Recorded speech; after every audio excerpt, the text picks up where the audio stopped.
Mamá, descanse un poco debajo de aquel árbol, se ve cansada.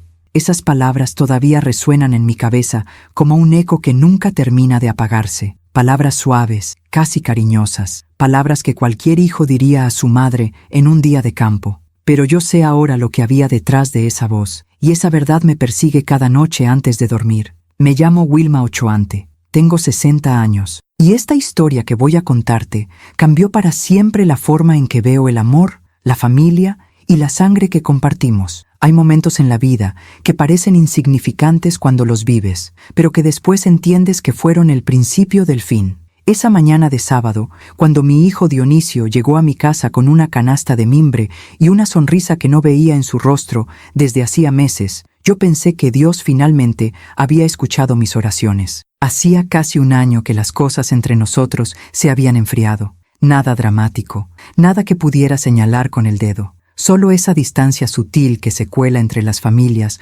como el polvo bajo las puertas, llamadas más cortas, visitas más espaciadas, abrazos que ya no duraban lo mismo. Dionisio tiene 35 años. Es mi único hijo. Lo crié sola después de que su padre murió en un accidente cuando él apenas tenía 8 años. Fueron años difíciles, años en los que trabajé doble turno en la fábrica textil para que no le faltara nada, para que pudiera ir a buenas escuelas, para que tuviera lo que yo nunca tuve. Recuerdo sus manos pequeñas aferradas a mi delantal mientras yo preparaba la cena después de largas jornadas. Recuerdo sus dibujos pegados en el refrigerador. Recuerdo la tarde en que me dijo que había conseguido trabajo como ingeniero en una empresa importante. Lloré de felicidad. Todo mi esfuerzo había valido la pena, pero las cosas cambiaron cuando conoció a Fabiola. No voy a mentir. Al principio, ella me pareció una mujer educada, de buena familia. Venía de Puebla, de una casa con jardín y empleadas domésticas. Usaba perfumes caros y hablaba con esa seguridad que da el dinero desde la cuna. Dionisio la miraba como si hubiera encontrado un tesoro. Se casaron hace 3 años, en una boda elegante, a la que invitaron a 200 personas. Yo pagué una parte de la celebración, aunque ellos nunca lo mencionaron frente a los invitados. Recuerdo que Fabiola me presentó a sus amigas como la mamá de Dionisio, sin decir mi nombre. Un detalle pequeño, una espina pequeña. Después de la boda, las visitas se hicieron cada vez más raras. Primero venían cada domingo, luego cada 15 días, luego una vez al mes, siempre con alguna excusa. Mucho trabajo, compromisos sociales, cansancio. Yo no quería ser la suegra que reclama, la que llama a cada rato, la que se mete donde no la llaman. Así que me callaba, preparaba mi comida para una sola persona, veía la televisión sola, regaba las plantas del patio trasero y les hablaba como si fueran compañía. Mi casa es pequeña, pero es mía. La compré con el dinero de la liquidación cuando cerraron la fábrica hace 10 años. 2 recámaras, un patio con bugambilias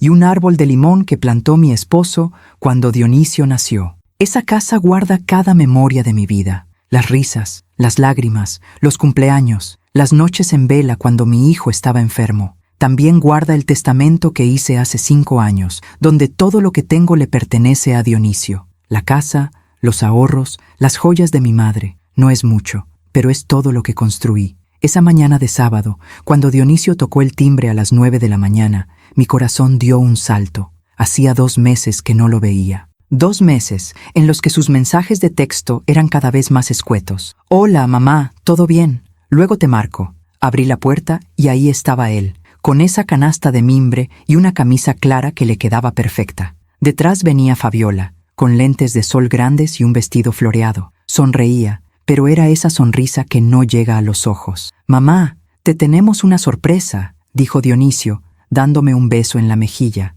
Vamos a hacer un día de campo, los 3. Como cuando yo era niño y tú me llevabas al parque. Se me llenaron los ojos de lágrimas. Qué tonta fui, qué ingenua. ¿En serio, mijo? ¿Un día de campo? Sí, mamá. Ya tenemos todo preparado. Sándwiches, frutas, jugo. Fabiola hizo pay de manzana, tu favorito. Miré a Fabiola. Ella asintió con la cabeza, todavía con esa sonrisa perfecta. Pensamos que sería lindo pasar el día juntos, dijo con voz suave. Usted siempre ha trabajado tanto, doña Wilma. Merece un descanso. Doña Wilma. Nunca me llamaba simplemente Wilma, mucho menos mamá. Siempre ese doña que ponía distancia entre nosotras. Pero ese día no quise pensar en eso. Ese día solo quería creer que mi familia me amaba. Déjame cambiarme, dije secándome las lágrimas. No tardó nada. Me puse un vestido sencillo color beige y mis zapatos cómodos. Tomé mi suéter porque sé que en el campo refresca. Cuando salí, Dionisio ya había guardado la canasta en el coche. Un auto nuevo,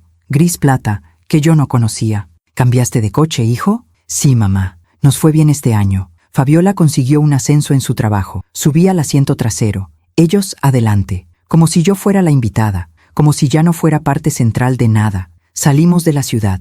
Dionisio manejaba tranquilo, escuchando música suave. Fabiola revisaba su teléfono constantemente. Yo miraba por la ventana, viendo cómo la ciudad se convertía en campos verdes, en cerros lejanos, en caminos de terracería. ¿A dónde vamos exactamente?, pregunté después de media hora de camino. A un lugar especial que encontré, dijo Dionisio. Es un bosque precioso, muy tranquilo, no hay casi nadie. Es perfecto para estar en familia. Fabiola se volteó hacia mí y me regaló otra de esas sonrisas. Le va a encantar, doña Wilma. Es un lugar lleno de paz. Paz. ¡Qué ironía! Seguimos manejando. El camino se volvía cada vez más angosto, los árboles cada vez más tupidos. Ya no había casas, ya no había señales de civilización, solo naturaleza y silencio. Una parte de mí comenzó a sentir algo extraño, una incomodidad que no podía explicar, pero la acallé de inmediato. Era mi hijo, mi Dionisio, el niño que había criado con tanto amor. Finalmente, después de casi 1 hora y media de camino, Dionisio detuvo el auto en un claro del bosque. Había árboles enormes, un pequeño arroyo a lo lejos, pájaros cantando. Era hermoso, sí, pero también estaba completamente aislado. «¡Ya llegamos!», anunció Dionisio, apagando el motor. Bajamos del coche. Fabiola extendió una manta sobre el pasto. Dionisio sacó la canasta. Comimos sándwiches, bebimos jugo de naranja, probamos el pay de manzana que, debo admitir, estaba delicioso. Hablamos de cosas triviales, del clima, de las plantas de mi jardín, de lo caro que estaba todo. Ninguno mencionó por qué habían estado tan ausentes. Ninguno mencionó por qué ese día, de repente, habían decidido que yo merecía su tiempo. Después de comer, sentí un cansancio profundo, un peso en los párpados que no podía controlar. El aire del bosque, el viaje, mi edad quizá, no lo sé. «May, descanse un poco debajo de aquel árbol», dijo Dionisio,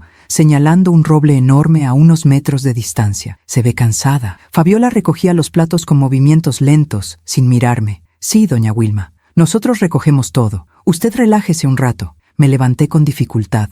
Caminé hasta el árbol. La sombra era fresca, el pasto suave. Me recosté, usando mi suéter como almohada. Desde ahí los veía a lo lejos. Dionisio guardaba cosas en el auto. Fabiola doblaba la manta. Parecían eficientes, apurados. Cerré los ojos solo un momento, y el mundo se apagó. Antes de contarte lo que pasó cuando desperté bajo ese árbol, necesito que entiendas quién era yo antes de ese día. ¿Quién era Dionisio? ¿Qué teníamos? Porque solo así comprenderás el tamaño de lo que perdí. Hay un dicho que dice que una madre nunca deja de ser madre, sin importar cuántos años pasen. Y es verdad.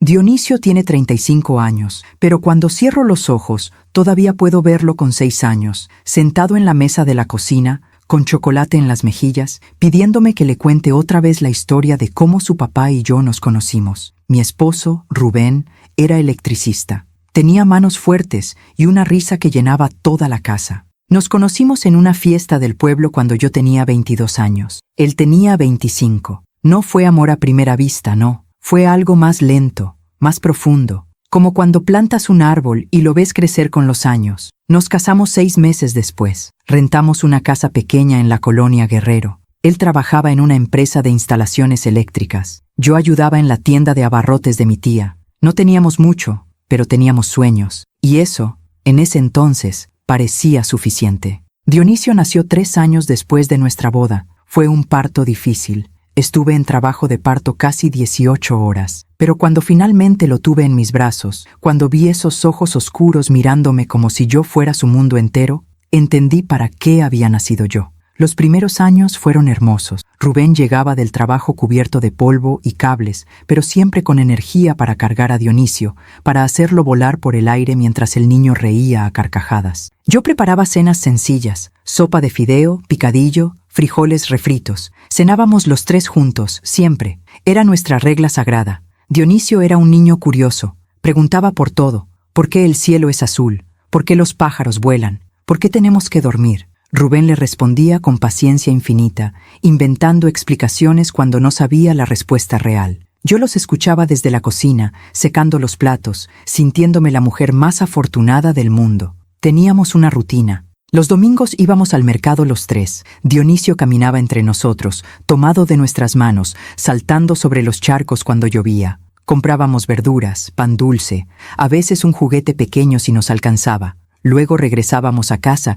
y yo preparaba mole mientras Rubén jugaba canicas con Dionisio en el patio. Esos domingos. ¿Cómo extraño esos domingos? Todo cambió una tarde de jueves. Dionisio tenía 8 años. Yo estaba preparando la cena cuando sonó el teléfono. Era el hospital. Hubo un accidente en una obra donde Rubén estaba trabajando. Una descarga eléctrica. No sobrevivió. Recuerdo que el teléfono se me cayó de las manos. Recuerdo que Dionisio salió corriendo de su cuarto preguntando qué pasaba. Recuerdo que lo abracé tan fuerte que probablemente le hice daño, pero no podía soltarlo. No podía dejar que él también se fuera. El funeral fue un sábado. Llovió todo el día. Dionisio no lloró. Se quedó ahí parado, con su traje negro que le quedaba grande, viendo el ataúd de su padre sin decir una palabra. Esa noche, cuando lo acosté, finalmente habló. «Mamá, ¿ahora quién va a enseñarme a arreglar cosas?» Me partió el corazón, pero me sequé las lágrimas y le dije, «Yo, mijo, yo te voy a enseñar todo lo que necesites saber». Y lo hice. Aprendí a cambiar focos, a desatorar cañerías, a reparar la licuadora cuando dejaba de funcionar. Aprendí a ser padre y madre al mismo tiempo. No porque quisiera, porque tenía que hacerlo. La pensión que me dieron por la muerte de Rubén no alcanzaba para mucho. Así que conseguí trabajo en una fábrica textil que quedaba a 40 minutos de la casa. Entraba a las 6 de la mañana y salía a las 4 de la tarde. Luego corría a recoger a Dionisio de la escuela. Llegábamos a casa. Yo preparaba la cena mientras él hacía la tarea. Cenábamos juntos. Lo bañaba. Lo acostaba. Y entonces yo me quedaba despierta 1 hora más haciendo costuras por encargo para sacar un dinero extra. Fueron años duros, años en los que llegaba a la cama con el cuerpo adolorido, con las manos hinchadas de tanto coser. Pero cuando veía a Dionisio dormido en su cama, con sus libros bien forrados, con su uniforme limpio para el día siguiente, todo valía la pena. Él era un buen estudiante, nunca me dio problemas,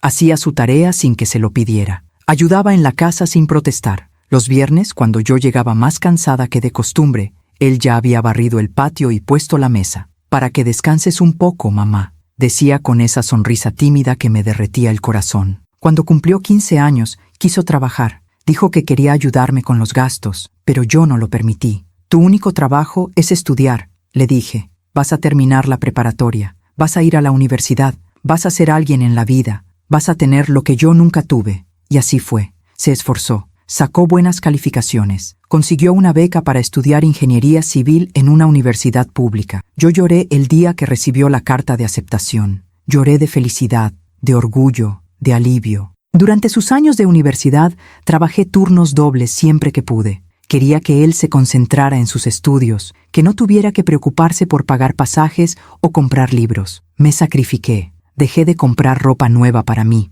Dejé de salir con las pocas amigas que me quedaban. Mi vida entera giraba alrededor de él, pero no lo sentía como sacrificio, lo sentía como propósito. Cuando se graduó, a los 24 años, fue uno de los días más felices de mi vida. Verlo ahí parado, con su toga y su birrete, recibiendo su título, fue ver todos mis esfuerzos convertidos en realidad. Ese día me abrazó fuerte y me susurró al oído, «Gracias, mamá, todo lo que soy es gracias a ti». Guardé esas palabras en mi corazón como un tesoro. Los siguientes años fueron buenos. Dionisio consiguió trabajo rápido, primero en una constructora pequeña, luego en una empresa más grande. Ganaba bien. Empezó a ayudarme con los gastos de la casa. Me compraba cosas, un ventilador nuevo, una licuadora moderna, zapatos cómodos. Seguía viviendo conmigo. Decía que no tenía sentido pagar renta cuando podíamos estar juntos. Cenábamos juntos todas las noches. Me platicaba de su trabajo, de sus compañeros, de sus proyectos. Yo lo escuchaba con atención, orgullosa de cada palabra que salía de su boca. Cuando cumplí 55 años, él organizó una pequeña fiesta en la casa. Invitó a mis hermanas, a algunos vecinos, a sus amigos del trabajo. Hizo un brindis que todavía recuerdo palabra por palabra, por la mujer más fuerte que conozco, por la que nunca se rindió, por la que me enseñó que el amor verdadero se demuestra con acciones, no con palabras, por mi mamá. Todos aplaudieron, yo lloré, él me abrazó. En ese momento, en ese preciso momento, yo pensé que había hecho todo bien, que todo mi esfuerzo había valido la pena, que mi hijo me amaba tanto como yo a él. Qué equivocada estaba. 2 años después, cuando tenía 57 años, conoció a Fabiola. Ella trabajaba en el departamento de recursos humanos de su empresa. Venía de una familia acomodada de Puebla. Su padre tenía un negocio de importaciones. Su madre había estudiado en el extranjero. Dionisio llegó un día a casa con los ojos brillantes. «Mamá, conocí a alguien especial», me dijo. Mi corazón se encogió, no de alegría, de miedo, pero fingí una sonrisa. «Cuéntame, mijo». Me habló de ella durante 1 hora, de lo inteligente que era, de lo bonita, de lo bien que se vestía, de sus estudios en administración, de su familia, especialmente de su familia. La conocí 2 semanas después. Dionisio la trajo a cenar. Yo preparé mi mejor mole, el que siempre le encantaba a mi hijo. Puse la mesa bonita, con el mantel bordado que había sido de mi madre. Me arreglé lo mejor que pude. Fabiola llegó con un vestido elegante y tacones altos. Traía un ramo de flores que parecía caro. Me saludó de beso en la mejilla, pero noté cómo sus ojos recorrían la casa. La sala pequeña, los muebles viejos, las paredes que necesitaban pintura. «¡Qué casa tan acogedora!», dijo con una sonrisa que no le llegó a los ojos. Durante la cena, habló mucho de su familia, de la casa donde creció, de sus viajes a Europa, de la universidad privada donde estudió. Dionisio la escuchaba embelesado, como si cada palabra que salía de su boca fuera oro puro. Cuando probó mi mole, dijo: «Está rico, doña Wilma, aunque a mí me gusta menos picante, pero está bien, doña Wilma, no Wilma, no señora Wilma, doña Wilma», como si yo fuera una anciana de 80 años. Esa noche, después de que se fueron, me quedé sentada en la cocina mirando los platos sucios. Algo dentro de mí sabía que todo estaba a punto de cambiar, y no para bien. ¿Alguna vez has sentido que alguien llegó a tu vida no para quedarse contigo, sino para alejarte de lo que más amas? Esa noche, por primera vez, sentí ese miedo, y tenía razón en tenerlo. El noviazgo duró 1 año y medio. Durante ese tiempo, vi cómo mi hijo se transformaba en alguien que ya no reconocía. Dionisio empezó a llegar tarde a casa. A veces ni siquiera llegaba. Se quedaba en el departamento que Fabiola rentaba en una zona elegante de la ciudad. Cuando venía, ya no cenábamos juntos como antes. Comía rápido, mirando su teléfono, respondiendo mensajes de ella. «Mijo, ¿ya no quieres que te prepare tu mole favorito?», le pregunté una noche. «Ay, mamá, es que Fabiola y yo vamos a cenar con sus papás. Ya sabes, hay que quedar bien con la familia, como si la suya propia ya no importara». Las llamadas de Fabiola llegaban a cualquier hora. Él dejaba todo para contestarle. Si estábamos platicando, interrumpía la conversación. Si estaba ayudándome con algo en la casa, soltaba las herramientas y salía al patio para hablar con ella en privado. Una tarde le pedí que me acompañara al doctor. Tenía una cita para revisión de mi presión arterial. Siempre me acompañaba desde que era joven. «No puedo, mamá. Fabiola y yo vamos a ver lugares para la boda». «¿La boda?». Mi corazón se detuvo un segundo. «Sí, mamá. Te lo iba a decir hoy. Le pedí matrimonio hace 1 semana». Dijo que sí. Sonreía. Estaba feliz. Y yo tuve que fingir que también lo estaba, aunque por dentro sentía que algo se quebraba. «Qué bueno, mijo. Me alegro mucho por ti». Pero no me alegré. Me asusté. Los preparativos de la boda fueron un torbellino. Fabiola quería todo perfecto. El salón más caro, el vestido de diseñador, 200 invitados, un menú de 5 tiempos, banda en vivo. «¿No es demasiado?», le pregunté a Dionisio una noche. «Podríamos hacer algo más sencillo, más íntimo». «Mamá, es el día más importante de nuestras vidas. Fabiola merece la boda de sus sueños». ¿Y qué merecía yo? ¿No decir nada? ¿Quedarme callada viendo cómo gastaban todo en una fiesta? Cuando hablaron del presupuesto, descubrí que no les alcanzaba. Fabiola quería invitar a toda su familia extendida de Puebla. Querían pagar hotel para los invitados de fuera. Querían fuegos artificiales al final de la noche. Dionisio llegó a casa una tarde con cara de preocupación. «Mamá, necesito pedirte un favor grande». Me senté en el sofá con el estómago apretado. «Dime, mijo, necesitamos un poco de ayuda con los gastos de la boda. No es mucho, unos 100,000 pesos. Te los voy a regresar en cuanto pueda, te lo prometo». 100,000 pesos, casi todos mis ahorros, el dinero que había juntado durante años trabajando doble turno, haciendo costuras por las noches, sacrificando todo. Debí decir que no, debí poner límites, pero era mi hijo, mi único hijo. Y él me miraba con esos ojos que conocía desde que era un bebé. Está bien, mijo, yo te ayudo. Fui al banco al día siguiente, saqué el dinero, se lo di. Él me abrazó, me dijo que era la mejor mamá del mundo, que nunca olvidaría esto. Fabiola ni siquiera me dio las gracias. La boda fue exactamente como ella quería. Elegante, cara, llena de gente que no me conocía. Yo usé el mismo vestido que había usado en la boda de mi sobrina 2 años atrás. No tenía dinero para comprarme uno nuevo después de darles mis ahorros. Durante la recepción me sentaron en una mesa al fondo, lejos de la mesa principal, lejos de mi hijo, junto a tíos lejanos de Fabiola que ni siquiera me hablaron en toda la noche. Vi a Dionisio bailar con ella, vi cómo la miraba, como si ella fuera lo único que existiera en el mundo, y en ese momento entendí, yo ya no era lo primero en su vida, quizá ya ni siquiera era lo segundo. Después de la boda, se fueron a vivir a un departamento nuevo. No me invitaron a conocerlo hasta 3 meses después. Cuando finalmente fui, noté que no había ninguna foto mía. Fotos de la familia de Fabiola por todas partes. De sus padres, sus hermanos, sus abuelos. Pero ninguna mía. Mijo, ¿y las fotos de nosotros? Pregunté con cuidado. Están en la recámara, mamá, dijo sin mirarme a los ojos. Mentira. Más tarde fui al baño y pasé por la recámara. Tampoco había fotos ahí. Las visitas se espaciaron. Primero cada 15 días, luego una vez al mes, luego cada 2 meses, siempre con excusas, siempre con prisa. Yo seguía llamando, dejaba mensajes. Mijo, ¿cómo estás? Mijo, hace mucho que no vienes. Mijo, te extraño. Las respuestas eran cada vez más cortas. Todo bien, mamá.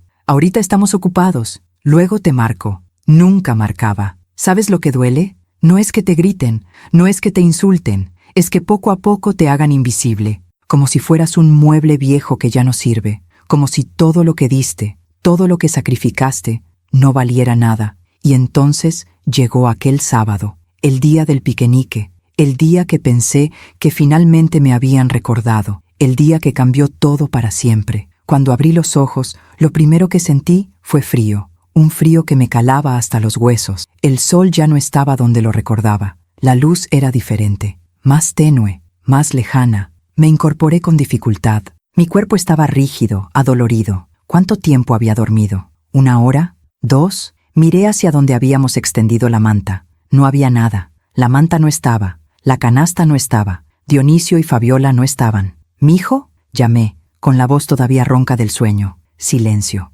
¿Dionisio? Solo el viento entre los árboles, el canto lejano de un pájaro. Me puse de pie, tambaleándome un poco. Mis piernas no respondían bien. Caminé hacia donde había estado el coche. El espacio estaba vacío. Ni siquiera quedaban las marcas de las llantas en el pasto. ¡Dionisio!, grité más fuerte. ¡Hijo! Nada. Mi corazón comenzó a latir rápido, demasiado rápido. Sentí ese peso en el pecho que conozco bien, el que me obliga a respirar profundo. Tranquila, Wilma, tranquila. Seguramente fueron a buscar algo, a conseguir más agua, a dar una vuelta por el bosque. Van a regresar. Claro que van a regresar. Esperé. 5 minutos, 10, 15. El sol seguía bajando. Las sombras se alargaban. El frío aumentaba. Revisé mi suéter. Estaba arrugado, húmedo del pasto. Metí las manos en los bolsillos buscando mi teléfono. No estaba. Lo había dejado en mi bolsa. Y mi bolsa estaba en el coche. En el coche que ya no está.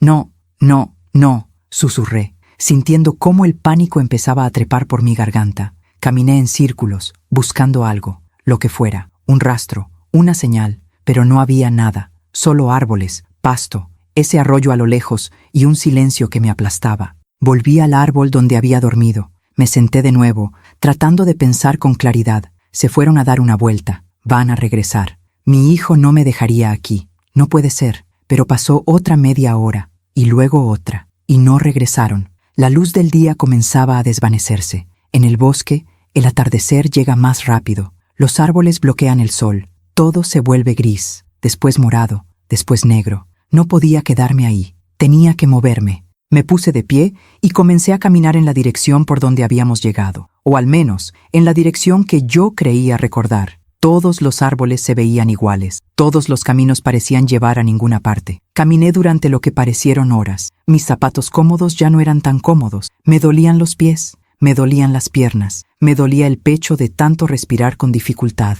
¿Por dónde vinimos? ¿Era por aquí o por allá? Estaba perdida, completamente perdida. La noche cayó como una cortina negra. Ya no veía nada, solo sombras, solo formas indefinidas que me asustaban. Me tropecé con una raíz y caí de rodillas. El dolor fue agudo, punzante. Me quedé ahí un momento, en el suelo, con las manos hundidas en la tierra fría. Y por primera vez lloré. Lloré de miedo, de confusión, de dolor físico y emocional. ¿Por qué me dejaron aquí? ¿Por qué, Dionisio? ¿Por qué? Pero incluso en ese momento, incluso ahí tirada en el suelo de un bosque oscuro y vacío, una parte de mí se negaba a creer la verdad. Una parte de mí seguía buscando explicaciones inocentes. Tal vez el coche se descompuso y fueron a buscar ayuda. Tal vez pensaron que yo iba a despertar y a seguirlos. Tal vez es un malentendido. Así funciona el amor de madre. Te niegas a ver lo evidente. Te niegas a aceptar que la persona que más amaste en el mundo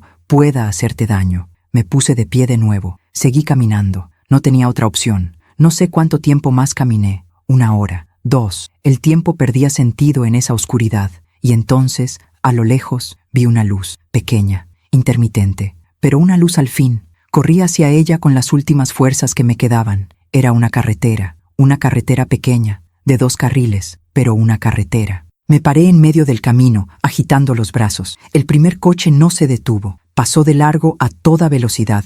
El segundo tampoco. El tercero redujo la velocidad, pero siguió de largo. Por favor, alguien deténgase. Entonces apareció una camioneta vieja. Frenó con un chirrido a unos metros de mí. Un hombre bajó. Tenía unos 50 años, ropa de trabajo, cara de cansancio. Señora, ¿está usted bien? ¿Qué hace aquí a estas horas? Y ahí, frente a un desconocido, me derrumbé. Le conté todo entre sollozos. El piquenique, mi hijo, el bosque, el despertar sola. Él me miró con una mezcla de incredulidad y compasión. Súbase, señora. La llevo a su casa. ¿Dónde vive? Le di mi dirección. Me subí a la camioneta. Olía a sudor y a herramientas. Nunca un olor me había parecido tan reconfortante. Manejó en silencio durante los primeros minutos. Luego habló. Señora, con todo respeto, ¿está segura de que su hijo la dejó ahí a propósito? No lo sé, susurré. No quiero creerlo. Es que, ¿quién hace eso? ¿Quién deja a su madre en medio del bosque? No respondí, porque no tenía respuesta. Porque la verdad todavía era demasiado grande, demasiado dolorosa para aceptarla. El viaje de regreso duró casi 2 horas. Cuando finalmente llegamos a mi colonia, ya era noche cerrada. Debían ser las 10, tal vez las 11. Es aquí, dije señalando mi calle. Pero conforme nos acercábamos a mi casa, noté algo extraño. Había coches estacionados por toda la cuadra, coches que no reconocía. Demasiados coches. Y entonces vi las luces. Las luces de mi casa estaban encendidas. Todas. ¿Tiene visita?, preguntó el hombre. No que yo sepa, respondí, con un nudo en el estómago. La camioneta se detuvo frente a mi casa. Bajé con piernas temblorosas. La puerta de entrada estaba entreabierta. Entré, y lo que vi me paralizó. Mi sala estaba llena de gente vestida de negro, llorando, abrazándose, susurrando. En medio de la sala, donde siempre estaba mi mesita de centro, había un altar con flores blancas, velas encendidas, listones negros, y en el centro, una fotografía enmarcada. Mi fotografía, la que me tomaron en mi último cumpleaños. Yo, sonriendo, con mi vestido beige, y debajo de la foto, un letrero que decía, Wilma Ochoante, descanse en paz. A veces confiamos demasiado en quien no debemos. ¿Tú también te has decepcionado de alguien que amabas? Cuéntame tu historia en los comentarios, quiero leerte. Hay momentos en la vida en los que el cerebro se niega a procesar lo que los ojos están viendo. Momentos en los que la realidad es tan absurda, tan imposible, que tu mente simplemente se detiene. Ese fue uno de esos momentos. Me quedé parada en la entrada de mi propia casa, viendo mi propia fotografía rodeada de flores y velas, mientras personas que conocía desde hacía años lloraban mi muerte. Mi vecina, la señora Lupita, estaba sentada en mi sofá sollozando en el hombro de su hija. Mi comadre Estela rezaba el rosario en voz baja. El señor Ramírez, el dueño de la tienda de la esquina, estaba en un rincón secándose los ojos con un pañuelo. Y en medio de todo, dirigiendo la escena como si fuera el dueño de la casa, estaba Dionisio, mi hijo, vestido completamente de negro, corbata negra, camisa negra, pantalones negros, con los ojos rojos, con la voz quebrada, recibiendo abrazos, aceptando condolencias, actuando. Fabiola estaba junto a él, también vestida de negro, con un pañuelo en la mano que usaba para secarse lágrimas que yo sabía que no eran reales. Nadie me había visto entrar. Todos estaban concentrados en su dolor. En su teatro, di un paso adelante. Mis zapatos hicieron un sonido contra el piso. La señora Lupita levantó la vista. Sus ojos se abrieron como platos. El color desapareció de su rostro. Dios santo, susurró. Uno por uno, todos fueron volteando. Uno por uno, las conversaciones se fueron apagando. El llanto se detuvo. El rezo del rosario quedó inconcluso. El silencio que cayó sobre mi sala era tan denso que podía sentirlo en la piel. Y entonces todos los ojos se posaron en Dionisio. Él me vio. Sus ojos se encontraron con los míos. Y en ese instante, en ese preciso instante, vi algo que nunca había visto en mi hijo. Pánico puro. No sorpresa. No alivio. No alegría de verme viva. Pánico. Mamá, dijo con voz estrangulada. Mamá, estás viva. Completé la frase por él. Sí, hijo, estoy viva. Fabiola dejó caer el pañuelo. Su rostro, normalmente tan controlado, mostraba algo cercano al horror. El señor Ramírez fue el primero en reaccionar. Se puso de pie y caminó hacia mí con los brazos extendidos. Wilma, Dios mío, Wilma, qué milagro. Todos pensábamos que estaba muerta. Dije con voz tranquila. Sí, ya veo. Mi comadre Estela se acercó también, tocándome los brazos como si necesitara confirmar que yo era real. Pero Dionisio dijo que tuviste un ataque al corazón en el bosque, que llamaron a la ambulancia pero que no llegó a tiempo, que... Me volví a mirar a mi hijo. ¿Eso dijiste? Él abrió la boca, la cerró, la volvió a abrir. Mamá, yo pensé, cuando regresamos al coche y tú no estabas, te buscamos por todas partes y... Mentira, dije. La palabra salió con más fuerza de la que esperaba. Mentira. Mamá, por favor, déjame explicar. ¿Explicar qué? Mi voz comenzaba a temblar. ¿Explicar por qué me dejaste dormida en medio del bosque y te fuiste? ¿Explicar por qué está mi foto en un altar? ¿Explicar por qué hay un velorio en mi casa cuando yo estoy viva? Todos nos miraban. El aire estaba tan cargado de tensión que costaba respirar. Fabiola tocó el brazo de Dionisio, como tratando de detenerlo, pero él se soltó. Fue un malentendido terrible, dijo, acercándose a mí con las manos extendidas. Cuando despertamos de la siesta, tú ya no estabas. Pensamos que habías ido al baño o a caminar. Esperamos, te buscamos, gritamos tu nombre, pero no aparecías. Y entonces encontramos tu suéter junto al arroyo y pensamos que te habías caído, que te habías ahogado. Mentira tras mentira. Cada palabra era como una puñalada. Mi suéter estaba conmigo, dije con voz fría. Lo usé como almohada bajo el árbol donde tú me dijiste que descansara. Él parpadeó. Buscó otra historia, otra excusa. Debe haber habido otro suéter. Nos confundimos. Estábamos desesperados, mamá. Llamamos a la policía del pueblo más cercano. Ellos buscaron por horas. Dijeron que con el arroyo, con la corriente, que era poco probable que... Basta, dije. Basta de mentiras. La señora Lupita intervino, con voz temblorosa. Wilma, tal vez deberías sentarte. Has pasado por algo terrible. Estás en shock. No estoy en shock, respondí. Estoy viendo con claridad por primera vez en años. Miré alrededor de mi sala. Todas esas personas. ¿Cuándo habían llegado? ¿Cómo se habían organizado tan rápido? ¿Hace cuánto empezó este velorio?, pregunté. Nadie respondió de inmediato. Finalmente, mi comadre Estela habló. Dionisio nos llamó esta tarde,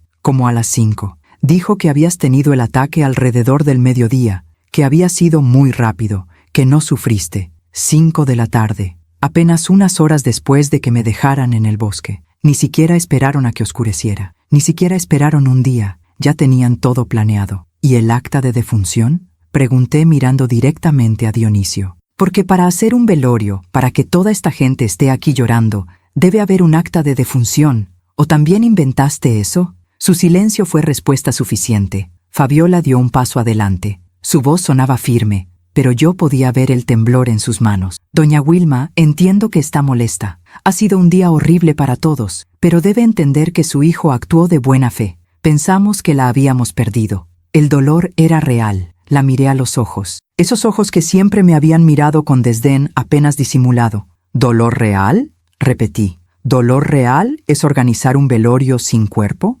¿Dolor real es llorar frente a mis vecinos mientras yo estaba perdida en un bosque tratando de encontrar el camino a casa? Mamá, por favor. Dionisio intentó tocar mi brazo, pero me alejé. Sé que se ve mal, sé que cometimos errores, pero fue pánico, miedo. No sabíamos qué hacer. Sabían exactamente qué hacer, dije, y lo hicieron muy rápido. Miré de nuevo la sala. El altar estaba perfectamente montado. Las flores frescas, las velas de buena calidad, los listones negros. ¿De dónde salieron todas estas cosas?, pregunté. Las flores, las velas, todo esto. ¿Las conseguiste en 3 horas? ¿O ya las tenías preparadas? Dionisio palideció. Yo las compré de camino. Había una florería que en 3 horas te vendió todo esto. Lo entregó aquí. Te dio tiempo de montar el altar y además llamar a toda la colonia para que vinieran a llorarme. El señor Ramírez carraspeó incómodo. Otras personas comenzaron a intercambiar miradas. El teatro se estaba desmoronando. Caminé hacia el altar. Tomé mi fotografía entre las manos. Era reciente,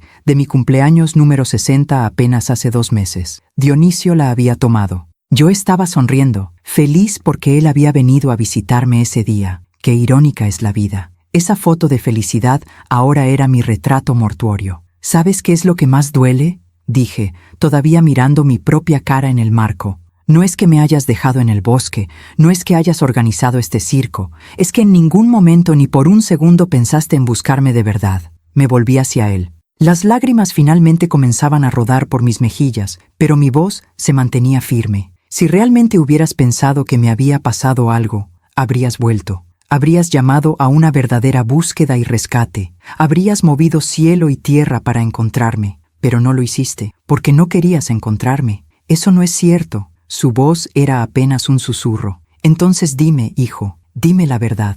¿Por qué hay un velorio en mi casa cuando yo sigo viva? Él no respondió. Se quedó ahí parado, con las manos temblando, con el rostro descompuesto. Y entonces Fabiola cometió un error que reveló todo. Dionisio, no digas nada más, ordenó con voz cortante. Ya hablamos de esto. Se detuvo. Se dio cuenta, demasiado tarde, de lo que acababa de revelar. Ya hablamos de esto. Todos en la sala lo escucharon. Todos entendieron. Esto no había sido un accidente. No había sido confusión ni pánico. Había sido planeado. La señora Lupita se puso de pie con expresión horrorizada. Wilma, creo que deberías hablar con la policía. No, dije con calma. No voy a hablar con la policía. ¿Qué? Mi comadre Estela me miró confundida. Pero Wilma, ellos trataron de... Lo sé, la interrumpí. Sé exactamente qué trataron de hacer. Miré a Dionisio, a Fabiola, a estas 2 personas que habían calculado mi muerte como si fuera un trámite. Quiero que todos salgan de mi casa, dije con voz clara. Ahora. Hubo un momento de vacilación. Luego, uno por uno, los vecinos y conocidos comenzaron a salir. Me daban palmadas en el hombro. Susurraban disculpas, lanzaban miradas de juicio hacia Dionisio y Fabiola.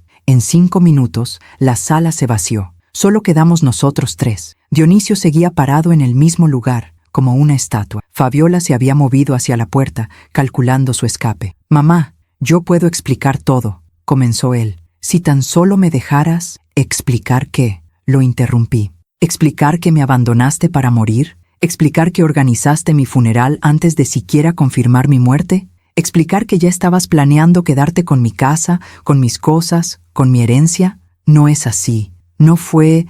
Dime la verdad, grité. Y fue la primera vez en mi vida que le grité a mi hijo. Por una vez en tu vida, dime la verdad. Él rompió. Las lágrimas comenzaron a rodar por su rostro. Pero no eran lágrimas de arrepentimiento. Eran lágrimas de frustración, de haber sido descubierto. Necesitábamos el dinero, susurró. Tenemos deudas, muchas deudas. El departamento, el coche, las tarjetas de crédito. Los papás de Fabiola nos cortaron el apoyo. Dijeron que ya éramos adultos, que debíamos arreglárnoslas solos. Y yo pensé que si tú... No pudo terminar la frase. No hizo falta. Mi hijo había querido matarme por dinero, por una casa pequeña en una colonia modesta, por los pocos ahorros que me quedaban después de pagar su boda, por las joyas de mi madre que valían más en sentimiento que en pesos. Por eso, me senté en el sofá. Mis piernas ya no me sostenían. Salgan de mi casa, dije con voz apagada. Los 2. Ahora. Mamá, que salgan. Fabiola tomó a Dionisio del brazo y lo jaló hacia la puerta. Él se resistía, mirándome con esos ojos que alguna vez había amado más que a mi propia vida. Mamá, lo siento mucho. Por favor, perdóname. No respondí, no lo miré. La puerta se cerró tras ellos, y me quedé sola en mi casa, rodeada de flores que habían comprado para mi muerte, de velas que ardían por un fantasma, de un altar que celebraba el fin de una vida que aún latía. Tomé mi fotografía del altar, la abracé contra mi pecho, y finalmente, dejé salir todo el dolor. Lloré por el hijo que había perdido, no al que murió, sino al que nunca existió, al que yo creí haber criado, al que pensé que me amaba tanto como yo a él. Lloré por todos los años que sacrifiqué, por todos los sueños que dejé ir, por toda la vida que no viví porque estaba demasiado ocupada viviendo para él. Lloré hasta que no me quedaron más lágrimas, y cuando finalmente me sequé los ojos, algo había cambiado dentro de mí. Algo se había roto, pero también algo se había endurecido. Ya no era la misma Wilma que había subido a ese coche en la mañana. Esa Wilma había muerto en ese bosque. La que regresó era otra persona. Una persona que finalmente había abierto los ojos. Mientras cuento todo esto, pienso en dónde estarás escuchándome. Escribe el nombre de tu ciudad en los comentarios. Esa noche no dormí. Me quedé sentada en mi sofá hasta que el sol comenzó a salir, mirando ese altar que mi propio hijo había construido para celebrar mi muerte. Las velas se consumieron lentamente. Las flores comenzaron a marchitarse, y yo me quedé ahí, inmóvil, procesando una verdad que todavía parecía imposible. Mi hijo había intentado matarme, no con un cuchillo, no con veneno, sino con abandono, con indiferencia calculada, con la esperanza de que la naturaleza hiciera el trabajo sucio por él. ¿Sabes cuántas veces había escuchado historias así en la televisión? Historias de hijos que matan a sus padres por herencias, de familias que se destruyen por dinero. Siempre pensé, qué terrible, qué clase de persona hace eso. Nunca imaginé que esa persona sería mi propio hijo. Cuando finalmente amaneció el domingo, me obligué a levantarme. Mi cuerpo estaba adolorido. Cada músculo me dolía del esfuerzo de la noche anterior en el bosque. Tenía rasguños en los brazos de las ramas, moretones en las rodillas de cuando me caí, pero el dolor físico no era nada comparado con el otro. Fui a la cocina y preparé café. Lo hice por pura rutina, porque mi cerebro necesitaba algo familiar, algo normal, pero cuando me senté a tomarlo, no pude. El sabor me pareció amargo, vacío. El teléfono comenzó a sonar a las 8 de la mañana. Era la señora Lupita. Wilma, mija, ¿cómo estás? No pude dormir en toda la noche pensando en ti. Estoy bien, mentí. ¿Necesitas algo? ¿Quieres que vaya a hacerte compañía? No, gracias. Necesito estar sola. Después llamó mi comadre Estela, luego mi hermana Rosa, que vivía en Toluca y ya se había enterado por los chismes que viajan más rápido que la luz en las familias mexicanas. Luego mi sobrina, luego el señor Ramírez, todos preguntando lo mismo. ¿Estás bien? ¿Qué vas a hacer? ¿Vas a denunciarlos? A todos les dije lo mismo. Estoy bien, no sé qué voy a hacer, necesito tiempo. Pero había alguien que no llamó. Dionisio. Ni una llamada, ni un mensaje, nada. Y eso me decía más que 1000 palabras. Pasé el domingo limpiando, desmontando el altar, quitando las flores, guardando las velas, borrando todo rastro de mi propio funeral. Era una tarea macabra, surrealista, pero necesitaba hacerlo. Necesitaba recuperar mi espacio, mi casa, mi vida. Cuando terminé, la casa se veía normal de nuevo, como si nada hubiera pasado, pero todo había pasado. El lunes en la mañana desperté con una claridad mental que no había tenido en años. No había dormido más de 3 horas, pero mi mente estaba completamente despierta, alerta, decidida. Tenía cosas que hacer. Lo primero fue ir al banco. Llegué 10 minutos antes de que abrieran. La gerente, la señora Patricia, me saludó con sorpresa. «Doña Wilma, qué gusto verla. Pensamos que... Bueno, corrió el rumor de que había muerto», completé. «Sí, ya sé. Pero como puede ver, sigo aquí». Ella rió incómoda. Qué bueno. ¿En qué puedo ayudarla? Necesito hacer algunos cambios en mis cuentas y necesito revisar mi testamento. Me llevó a su oficina. Cerró la puerta. ¿Qué tipo de cambios? Quiero que mi hijo Dionisio Ochoante deje de ser mi beneficiario en todo. Cuentas bancarias, seguro de vida, todo. Quiero eliminarlo completamente. La señora Patricia parpadeó sorprendida. ¿Está segura? Es un cambio muy drástico. Completamente segura. ¿Y quién será la nueva beneficiaria? Lo había pensado toda la noche. Mi hermana Rosa. Ella vive en Toluca. Tengo sus datos aquí. Tardamos casi 2 horas en hacer todos los cambios. Firmas, papeles, más firmas. Pero cuando salí del banco, sentí como si me hubiera quitado un peso de encima. Lo segundo fue ir con el notario. Don Fernando había manejado todos mis documentos legales desde que compré la casa. Era un hombre de casi 70 años, formal, discreto. Doña Wilma me saludó con su voz grave. Me enteré de lo que pasó el sábado. Debe haber sido terrible. Lo fue, respondí. Y por eso estoy aquí. Necesito cambiar mi testamento. Me miró por encima de sus lentes. ¿Cambiar en qué sentido? Dionisio ya no va a heredar nada. Quiero dejar todo a mi hermana Rosa y a mis 2 sobrinos. La casa, el dinero, todo. Don Fernando se reclinó en su silla. Entiendo, pero debes saber que en México los hijos tienen derecho a una pensión alimenticia de los padres si lo necesitan, y viceversa. Es una obligación legal recíproca. ¿Puede desheredar completamente a un hijo? Es complicado. La ley protege a los descendientes directos, pero puedo redactar el testamento de manera que Dionisio reciba el mínimo legal posible y que todo lo demás vaya a quien usted elija. Hágalo, dije sin dudar. ¿Está completamente segura? Estos son pasos irreversibles. Don Fernando, mi hijo me dejó en un bosque esperando que muriera para quedarse con mi herencia. Después montó un velorio falso en mi casa. ¿Le parece que debo dejarlo heredar algo? Él asintió lentamente. Entiendo. Procederemos entonces. Nos tomó otra 1 hora y media. Cuando salí de la notaría con los documentos nuevos en mi bolsa, sentí algo extraño. No era felicidad, no era satisfacción, era liberación. Por primera vez en 35 años, mis decisiones no giraban alrededor de Dionisio. El martes, no, espera. El miércoles por la mañana, recibí la primera llamada de él. No contesté. Llamó 5 veces más ese día. Dejó mensajes de voz que no escuché. El jueves llegó a mi casa.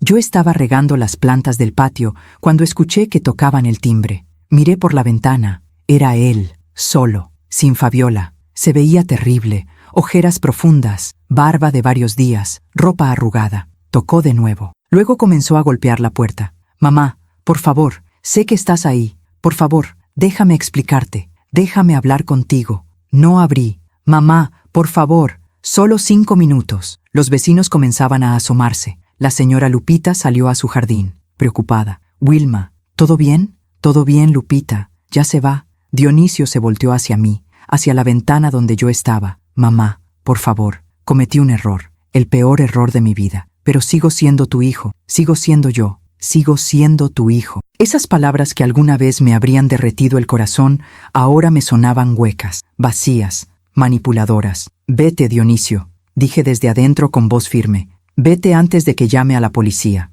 ¿La policía? ¿Me vas a denunciar? Si no te vas ahora mismo, sí. Se quedó ahí parado un momento más. Luego se dio la vuelta y se fue, caminando despacio, como si esperara que yo cambiara de opinión y saliera corriendo detrás de él. No lo hice. Esa noche, Fabiola me envió un mensaje de texto, el primero que me enviaba en los 3 años que llevaba casada con mi hijo. Doña Wilma, necesitamos hablar. Dionisio está muy mal. No come, no duerme. Esto lo está destruyendo. Por favor, denos la oportunidad de explicarle todo. Fue un malentendido terrible. Nosotros la amamos. Leí el mensaje 3 veces. Cada palabra cuidadosamente elegida. Cada frase diseñada para manipular. Dionisio está muy mal. Como si yo debiera preocuparme por su bienestar después de lo que hizo. Fue un malentendido terrible. Como si abandonar a tu madre en un bosque pudiera ser un malentendido. Nosotros la amamos. La mentira más grande de todas. Borré el mensaje sin contestar. El viernes por la noche, mi hermana Rosa llegó desde Toluca. Había tomado el autobús en cuanto le conté todo por teléfono. Era 5 años menor que yo, pero siempre había sido la más fuerte de las dos. Llegó con una maleta pequeña y una olla de caldo de pollo. «Vas a comer», dijo en cuanto entró. «Y me vas a contar todo, todo». Nos sentamos en la cocina. Mientras comíamos, le conté cada detalle. El piquenique, el bosque, el despertar sola, el velorio, la confrontación, los cambios legales que había hecho. Rosa me escuchó sin interrumpir. Cuando terminé, tenía los ojos llenos de lágrimas. «Ese desgraciado», susurró. «Ese maldito desgraciado». «Rosa». «No, Wilma, no lo defiendas, ni siquiera ahora. Lo que hizo es imperdonable. ¿Sabes cuántos años te sacrificaste por él? ¿Cuántos sueños dejaste ir? ¿Cuántas veces te quedaste sin comer para que él tuviera comida en su plato? Lo sé. ¿Y así te paga? ¿Intentando matarte por una casa que ni siquiera vale tanto? Me encogí de hombros. Para él valía suficiente. Rosa me tomó las manos. ¿Qué vas a hacer ahora? Esa era la pregunta, ¿verdad? ¿Qué iba a hacer ahora? No lo sé, admití. Cambié el testamento. Cambié los beneficiarios del banco. Pero no sé qué más hacer. No puedo denunciarlo porque no tengo pruebas. Es su palabra contra la mía. Y además... ¿Además qué? Además no quiero verlo en la cárcel. No puedo. Sigue siendo mi hijo. Rosa soltó mis manos bruscamente. Wilma, tienes que dejar de pensar así. Él dejó de ser tu hijo en el momento en que te abandonó en ese bosque. Los hijos protegen a sus madres. Los hijos las cuidan. Los hijos no las dejan morir por dinero. Tenía razón. Lo sabía. Pero el corazón no entiende de lógica. Dame tiempo, le dije. Solo dame tiempo para procesar todo esto. Ella asintió, aunque no parecía convencida. Rosa se quedó conmigo ese fin de semana. Cocinó, limpió, me obligó a salir de la casa, a caminar por el parque, a tomar sol. Me cuidó como yo había cuidado a Dionisio cuando era pequeño. Y por primera vez en días pude respirar. El domingo por la tarde, antes de que Rosa regresara a Toluca, recibí una visita inesperada. Eran los padres de Fabiola. Un hombre de unos 65 años, traje caro, reloj de oro, una mujer de 60, vestida elegantemente, perfume francés. «¿Señora Ochoante?», dijo el hombre en tono formal. «Sí, somos los suegros de su hijo, los señores Mendoza. ¿Podemos pasar?». Rosa me miró con advertencia. Yo asentí. Entraron y se sentaron en la sala con la rigidez de quien no está acostumbrado a casas pequeñas. La mujer miró alrededor con disimulada desaprobación. «¿En qué puedo ayudarlos?», pregunté. El señor Mendoza carraspeó. «Nos enteramos de lo que pasó el sábado pasado. El incidente en el bosque». «¿Incidente?», repitió Rosa con tono filoso. «¿Así le llaman ustedes a intentar matar a alguien?». La señora Mendoza la fulminó con la mirada. «Nadie intentó matar a nadie. Fue un terrible malentendido. Nuestra hija jamás haría algo así». «¿Y mi hijo?», pregunté. «¿Él sí lo haría?». Silencio incómodo. El señor Mendoza se aclaró la garganta de nuevo. «Señora Ochoante, vinimos a ofrecerle una solución. Sabemos que ha habido tensiones entre usted y los muchachos, y entendemos que está molesta. Cualquiera lo estaría. Por eso, queremos proponerle algo. Los escucho. Nosotros estamos dispuestos a comprarle su casa, a precio justo de mercado, quizá incluso un poco más. Con ese dinero, usted podría mudarse a un lugar más cómodo, más pequeño, más fácil de mantener a su edad.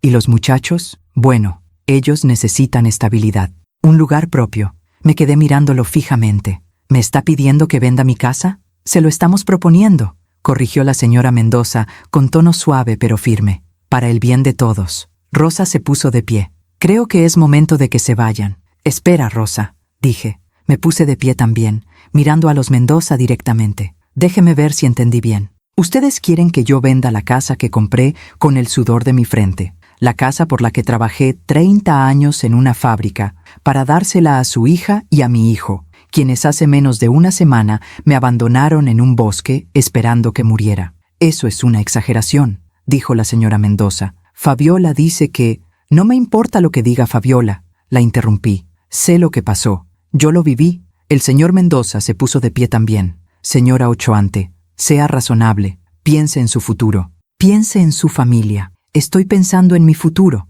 respondí. «Y mi familia ya no incluye a su hija ni a mi hijo. Ahora, por favor, salgan de mi casa». «Esto es un error», dijo la señora Mendoza mientras se dirigían a la puerta. «Un gran error. El error ya lo cometieron ellos», dije. «Yo solo estoy viviendo con las consecuencias». Cuando se fueron, Rosa me abrazó fuerte. «Estoy orgullosa de ti», susurró. Y yo, por primera vez en días, sentí algo parecido al orgullo también. Esa noche, después de que Rosa se fue, me senté en mi patio trasero. Miré el árbol de limón que Rubén había plantado hace 35 años, las bugambilias que yo había cuidado por décadas, esta casa, mi casa, y entendí algo importante. No importaba cuánto doliera, no importaba cuánto extrañara al hijo que creí tener, no iba a dejar que me quitaran lo único que realmente era mío, mi dignidad. Las semanas siguientes fueron las más extrañas de mi vida. Por fuera, todo parecía normal. Me levantaba, preparaba mi café, regaba mis plantas, iba al mercado, saludaba a los vecinos, pero por dentro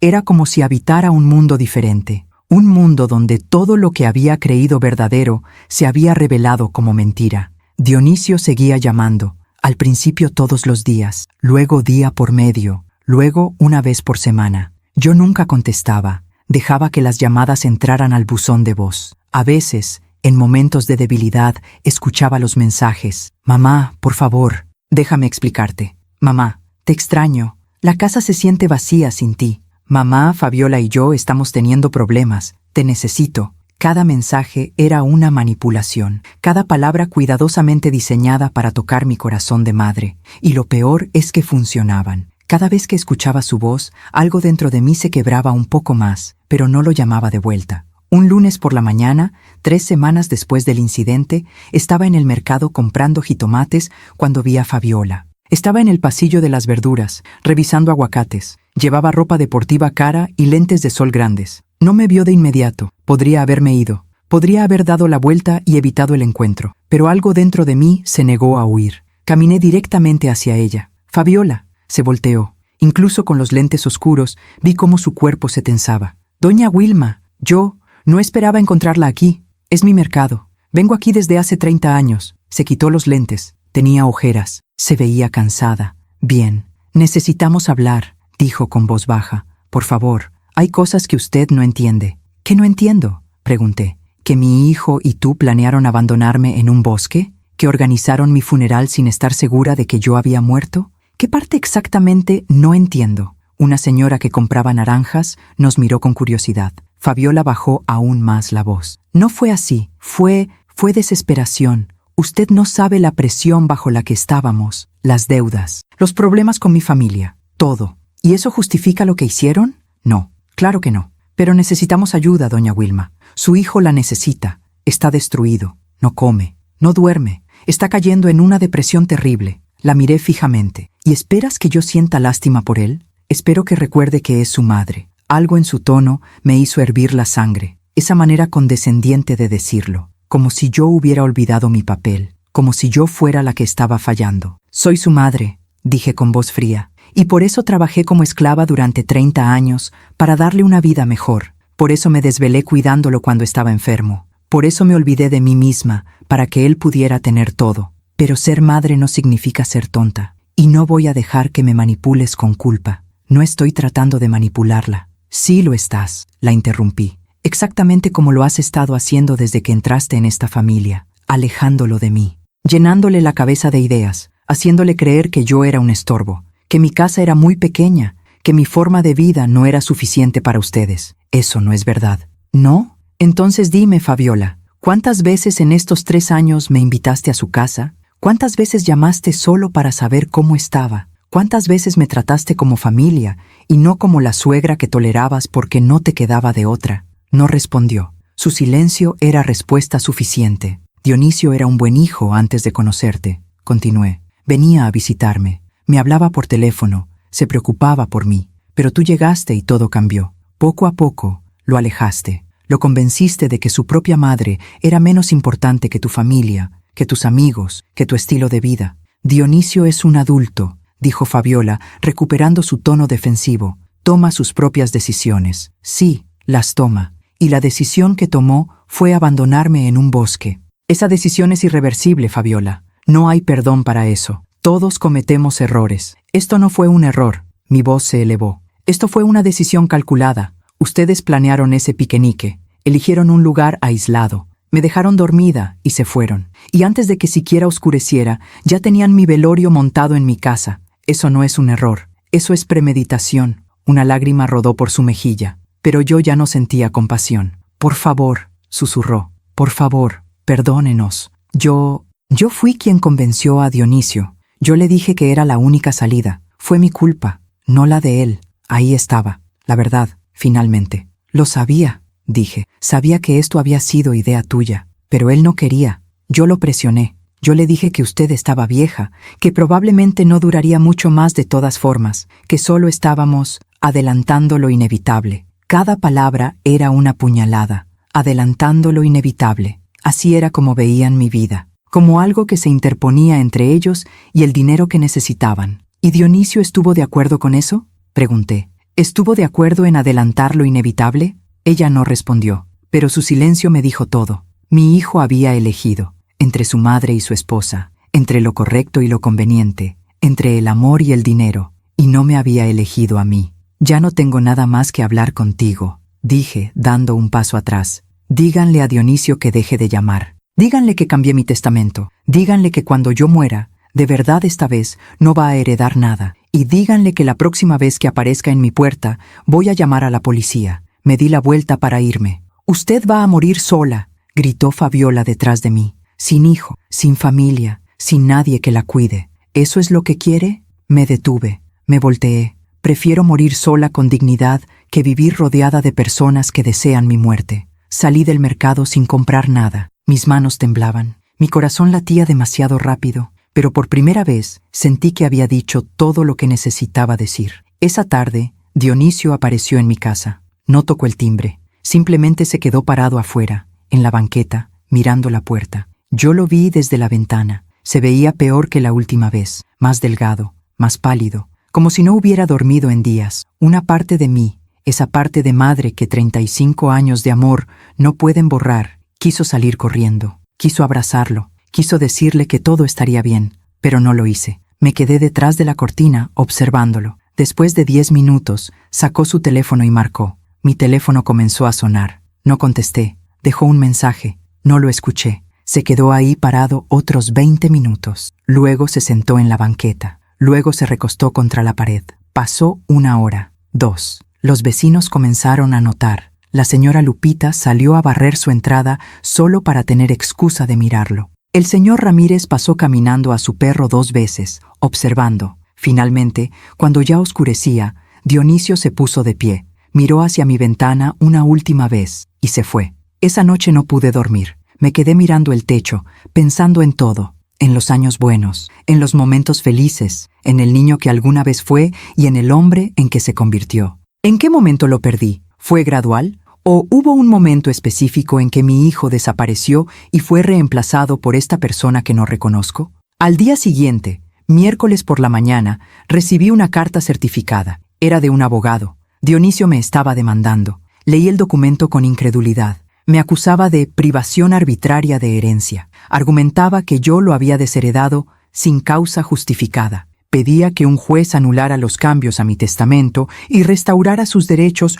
como único hijo. Adjuntaba declaraciones de testigos, los padres de Fabiola, algunos de sus amigos, todos declarando que yo había actuado de manera irracional e inestable después de un malentendido familiar. Malentendido familiar. Así lo llamaban ahora. Llamé inmediatamente a don Fernando, mi notario. Ya me enteré, dijo antes de que yo pudiera hablar. Me llegó una copia de la demanda esta mañana. ¿Puede hacer esto? ¿Puede demandarme por cambiar mi propio testamento? Puede intentarlo, pero no va a ganar. Usted tiene derecho absoluto a disponer de sus bienes como mejor le parezca. La ley mexicana protege a los hijos, sí, pero solo en casos de abandono o necesidad extrema. Dionisio tiene trabajo, tiene ingresos, no puede alegar que lo dejó en desamparo. Pero va a intentar pelear esto, sí, y probablemente va a ser feo. Va a tener que testificar. Va a tener que contar lo que pasó en el bosque, frente a un juez, frente a abogados. Va a ser doloroso.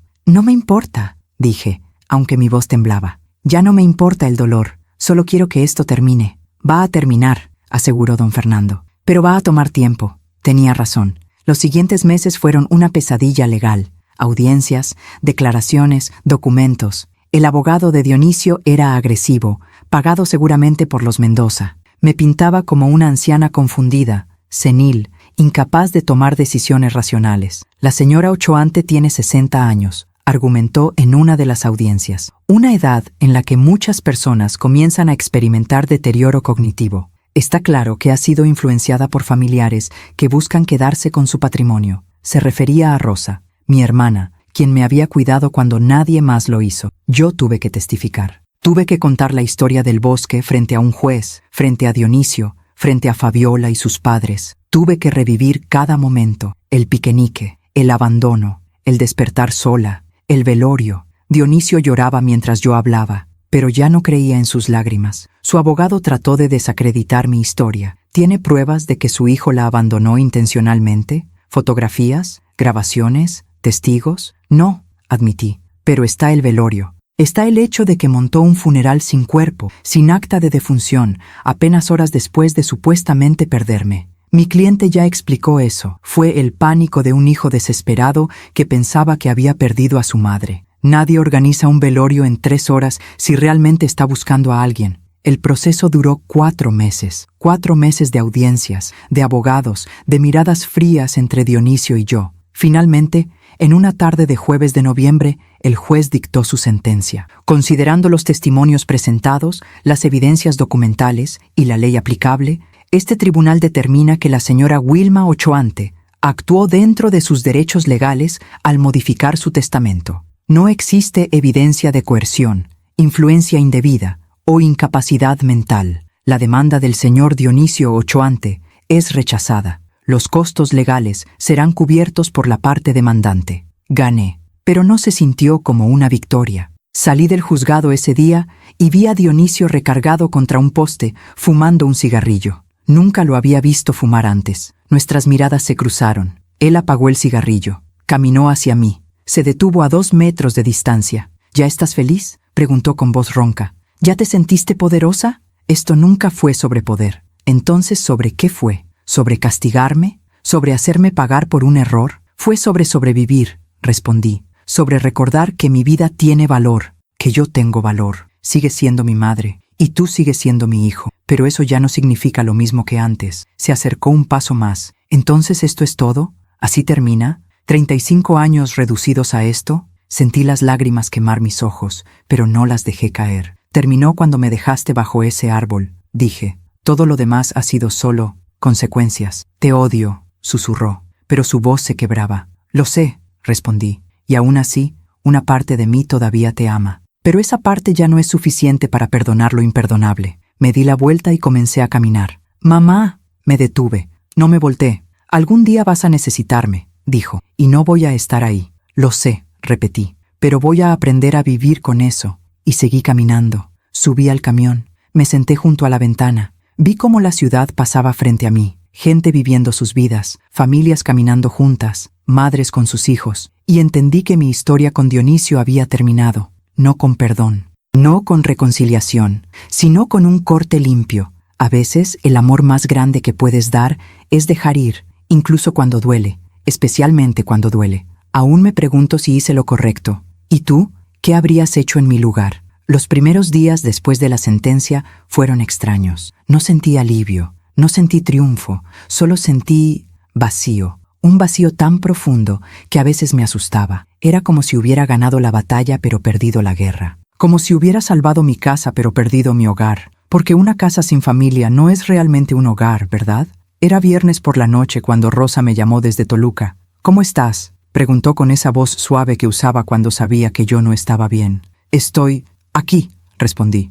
Esa no es una respuesta. Es la única que tengo. Suspiró al otro lado de la línea. Wilma, ganaste. El juez te dio la razón. Dionisio no puede tocarte legalmente. Deberías estar celebrando. ¿Celebrando qué?, pregunté. ¿Que mi hijo me odia? ¿Que mi familia se destruyó? ¿Que voy a pasar el resto de mi vida sola? No estás sola. Me tienes a mí. Tienes a tus sobrinos. Tienes vecinos que te quieren. La señora Lupita pregunta por ti todos los días. Tenía razón, pero no era lo mismo. Durante 35 años, mi identidad había girado alrededor de ser madre de Dionisio. Cada decisión que tomé, cada sacrificio que hice, cada sueño que dejé ir, fue por él. Y ahora que él ya no estaba en mi vida, ¿quién era yo? Esa pregunta me perseguía cada noche antes de dormir. El sábado por la mañana, me obligué a levantarme temprano. Me vestí, me peiné, salí al patio y me puse a trabajar en el jardín. Las bugambilias necesitaban poda. El árbol de limón tenía ramas secas. Los rosales estaban descuidados. Durante meses, mientras lidiaba con abogados y audiencias, había dejado que todo se marchitara. Trabajé durante horas bajo el sol. Mis manos se llenaron de tierra. Mi espalda comenzó a doler. Pero había algo terapéutico en eso, en arrancar las malas hierbas, en cortar lo muerto para que lo nuevo pudiera crecer. ¿No era eso exactamente lo que había hecho con mi vida? La señora Lupita se asomó por encima de la cerca. Wilma, mija, ¿necesitas ayuda? No, gracias, Lupita. Me hace bien mantenerme ocupada. ¿Ya comiste algo? Todavía no. 5 minutos después, apareció en mi puerta con un tupper de arroz con pollo. ¡Come! ordenó. No puedes trabajar con el estómago vacío. Nos sentamos en el patio. Comí mientras ella hablaba de cosas sin importancia, del nieto que le había nacido a su hija, del nuevo negocio de verduras que abrió en la esquina, del perro del señor Ramírez que se había escapado y apareció 3 días después. Conversación normal, vida normal, y por un momento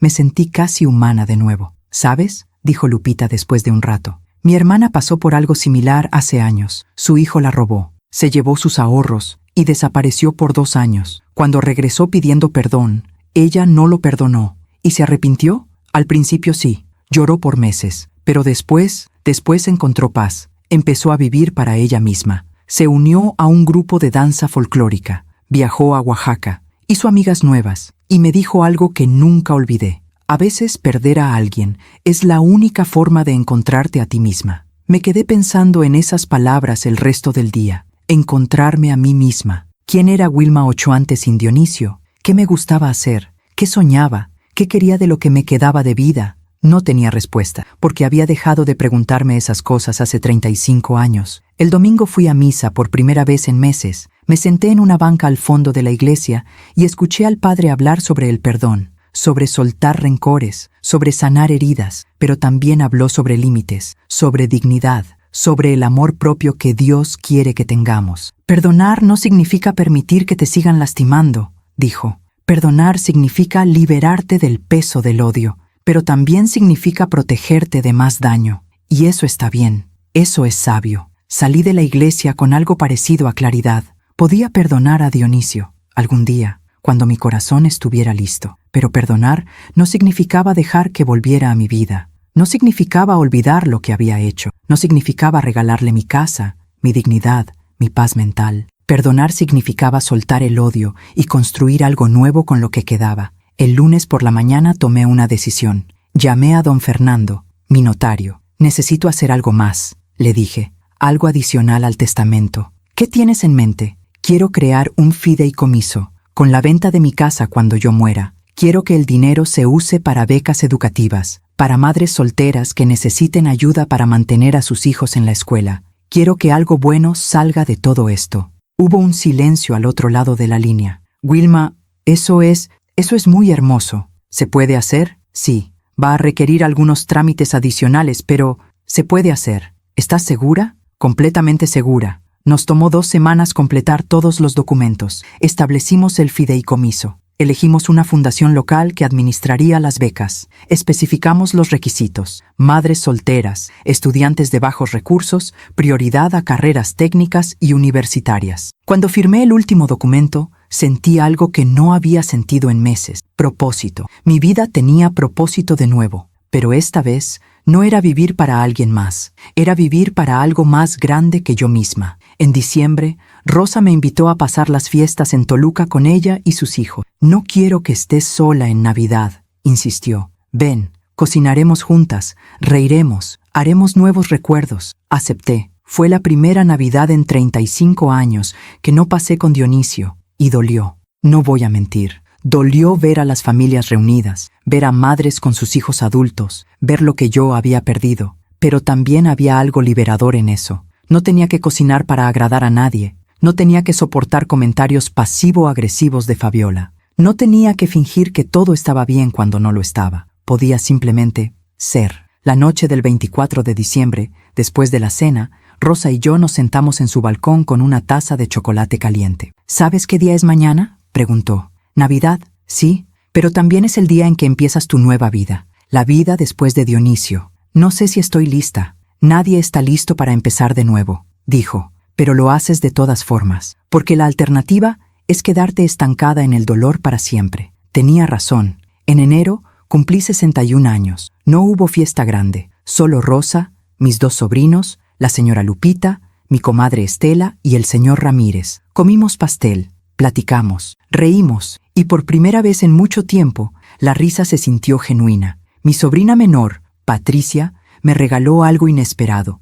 un diario en blanco con una nota que decía: para que escribas tu historia, la verdadera, no la que otros contaron por ti. Esa noche, después de que todos se fueron, abrí el diario. Miré la primera página en blanco durante casi 1 hora. Luego tomé un bolígrafo y escribí: Me llamo Wilma Ochoante, tengo 61 años, y esta es mi historia. No la historia de madre de alguien, sino mi historia. No escribí mucho esa noche, solo esa línea, pero fue suficiente. En febrero, algo inesperado sucedió. Estaba en el mercado comprando verduras cuando una mujer joven se me acercó. Tendría unos 25 años, embarazada, con un niño pequeño tomado de su mano. ¿Usted es la señora Ochoante?, preguntó tímidamente. Sí. ¿Nos conocemos? No personalmente, pero yo escuché su historia, por mi vecina, que es vecina de su comadre, y quería decirle algo. ¿Qué cosa? Gracias, dijo con lágrimas en los ojos. Gracias por ser tan valiente. ¿Valiente?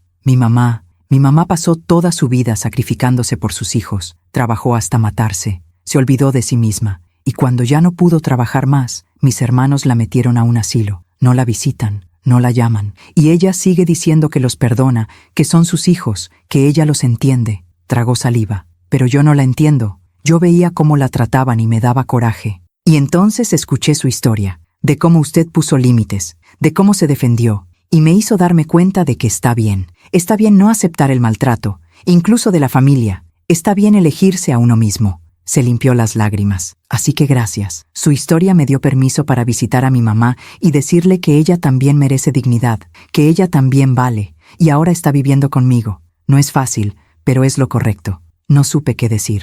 Me quedé ahí parada, sintiendo cómo algo se movía dentro de mi pecho. Mi historia había ayudado a alguien. Mi dolor había servido para algo. Me alegro, finalmente dije. Me alegro mucho de que tu mamá tenga una hija como tú. Ella sonrió. Me dio un abrazo rápido y se fue con su hijo. Me quedé ahí parada durante varios minutos, procesando lo que acababa de pasar. Todo este tiempo había pensado que mi historia era solo sobre pérdida, sobre dolor, sobre fracaso como madre. Pero quizá también era sobre algo más, sobre encontrar la fuerza para decir no más, sobre dignidad, sobre el valor de ponerte a ti mismo primero cuando todos esperan que te sacrifiques. Esa noche, escribí en mi diario durante horas. Escribí sobre el piquenique, sobre el bosque, sobre el velorio, sobre todo lo que había pasado, pero también escribí sobre las lecciones, sobre lo que había aprendido, sobre la mujer en la que me estaba convirtiendo. En marzo, la señora Lupita me invitó a unirme a su grupo de bordado. Se reunían todos los jueves por la tarde en la casa parroquial. No sé bordar, le dije. Nadie sabía cuándo empezó, respondió. Ven, te va a hacer bien estar con gente. Fui. Y fue incómodo al principio. Todas esas mujeres que se conocían desde hace años, todas con sus historias compartidas, sus chistes internos, pero poco a poco comencé a sentirme parte del grupo. Aprendí a hacer puntadas básicas, compartí café y galletas. Escuché historias de otras mujeres, historias de pérdida, de superación, de encontrarse a sí mismas después del dolor, y descubrí que no estaba sola, que había toda una comunidad de mujeres que habían sobrevivido tragedias y habían salido del otro lado. Una de ellas, doña Carmen, tenía 72 años. Su esposo la había dejado después de 40 años de matrimonio por una mujer más joven. Pensé que me iba a morir, me contó. Literalmente pensé que mi vida había terminado. Pero aquí estoy, 10 años después, más feliz de lo que nunca fui con él. ¿Cómo lo hiciste?, pregunté. ¿Cómo seguiste adelante? Un día a la vez, dijo simplemente, y permitiéndome sentir el dolor sin ahogarme en él. Lloré cuando necesitaba llorar, me enojé cuando necesitaba enojarme, pero también me levanté cada mañana y elegí vivir, elegí vivir. Esas palabras se quedaron conmigo. En abril, hice algo que nunca había hecho en mi vida. Viajé sola. Rosa había estado insistiendo durante meses. Ven a Toluca por una semana, o vamos juntas a algún lado, a Guanajuato, a San Miguel de Allende, a cualquier lugar. Pero yo no quería ir con Rosa, no porque no la quisiera, sino porque necesitaba demostrarme a mí misma que podía hacerlo sola. Elegí Oaxaca. Siempre había querido ir. Siempre había visto fotos del Zócalo, de las iglesias, de las artesanías, pero nunca había ido porque Dionisio nunca tuvo interés. Reservé un hotel pequeño en el centro. Compré mi boleto de autobús. Empaqué una maleta y fui. El viaje en autobús duró casi 10 horas. 10 horas de ver el paisaje cambiar. De pueblos pequeños, de montañas, de cielos abiertos, 10 horas de estar sola con mis pensamientos, y por primera vez no sentí miedo. Llegué a Oaxaca un sábado por la tarde. El hotel era modesto pero limpio. Mi habitación tenía una ventana que daba a una calle pequeña llena de colores. Salí a caminar. El zócalo estaba lleno de vida, músicos tocando, vendedores de artesanías, turistas tomando fotos, familias comiendo nieves. Me senté en una banca y simplemente observé. Nadie me conocía ahí, nadie sabía mi historia. No era la señora que su hijo abandonó en el bosque. No era la mamá de Dionisio. Era solo Wilma, una mujer de 61 años sentada en una banca en Oaxaca, viendo el mundo pasar. Y fue liberador. Pasé 5 días en Oaxaca. Visité Monte Albán. Caminé por mercados de artesanías. Comí tlayudas y mole. Tomé fotos. Compré un rebozo para Rosa y unas tazas de barro negro para mí. Y en las noches escribía en mi diario. Escribí sobre la belleza que había a mi alrededor, sobre las conversaciones con desconocidos, sobre la sensación de caminar por calles antiguas sin tener que apurarme para llegar a ningún lado. Escribí sobre la libertad. El último día, antes de regresar a casa, entré a una iglesia pequeña. Me senté en una banca al fondo. No recé, solo me quedé ahí sentada en silencio. Y entonces, sin planearlo, sin forzarlo, sentí algo que no había sentido desde antes del bosque. Paz. No era felicidad, no era olvido, pero era paz. La paz de saber que había sobrevivido, que había elegido la dignidad sobre el amor tóxico, que había puesto límites, que me había defendido. La paz de saber que todavía tenía vida por delante y que esa vida podía ser mía. Cuando regresé a casa, algo había cambiado. Mi casa ya no se sentía vacía, se sentía mía. Reorganicé los muebles. Pinté la sala de un color amarillo suave que siempre me había gustado, pero que nunca me había atrevido a usar porque Dionisio decía que era muy brillante. Colgué fotos nuevas, de Rosa, de mis sobrinos, de mis amigas del grupo de bordado, de Oaxaca, fotos que me hacían sonreír.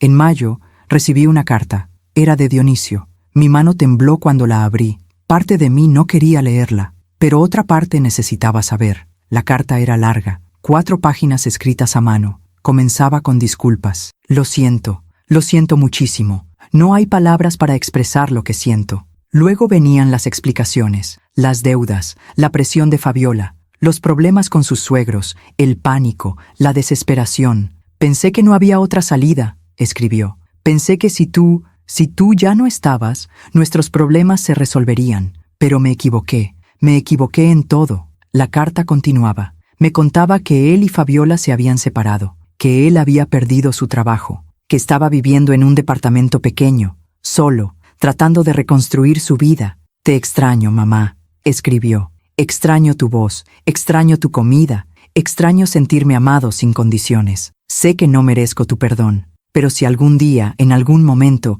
pudieras encontrar la forma de perdonarme, te prometo que pasaré el resto de mi vida demostrándote que he cambiado. Terminaba con, siempre serás mi madre, y yo siempre seré tu hijo, aunque ya no merezca serlo. Leí la carta 3 veces. Lloré, no voy a negarlo, pero no por las razones que él probablemente esperaba. Lloré por el hijo que pudo haber sido y no fue. Lloré por los años que perdimos. Lloré por la relación que murió en ese bosque, pero no lloré por arrepentimiento. Guardé la carta en un cajón, no la tiré, pero tampoco la contesté. Porque había aprendido algo importante en estos meses. Puedes amar a alguien y aún así mantener la distancia. Puedes perdonar sin olvidar. Puedes soltar sin odiar. Y puedes elegir tu propia paz sobre el amor que te destruye. Esa noche escribí en mi diario. Hoy recibí una carta de mi hijo. Me pidió perdón. Y creo que algún día, cuando mi corazón esté listo, podré perdonarlo de verdad. Pero ese día no es hoy. Y tal vez no sea mañana. Y está bien.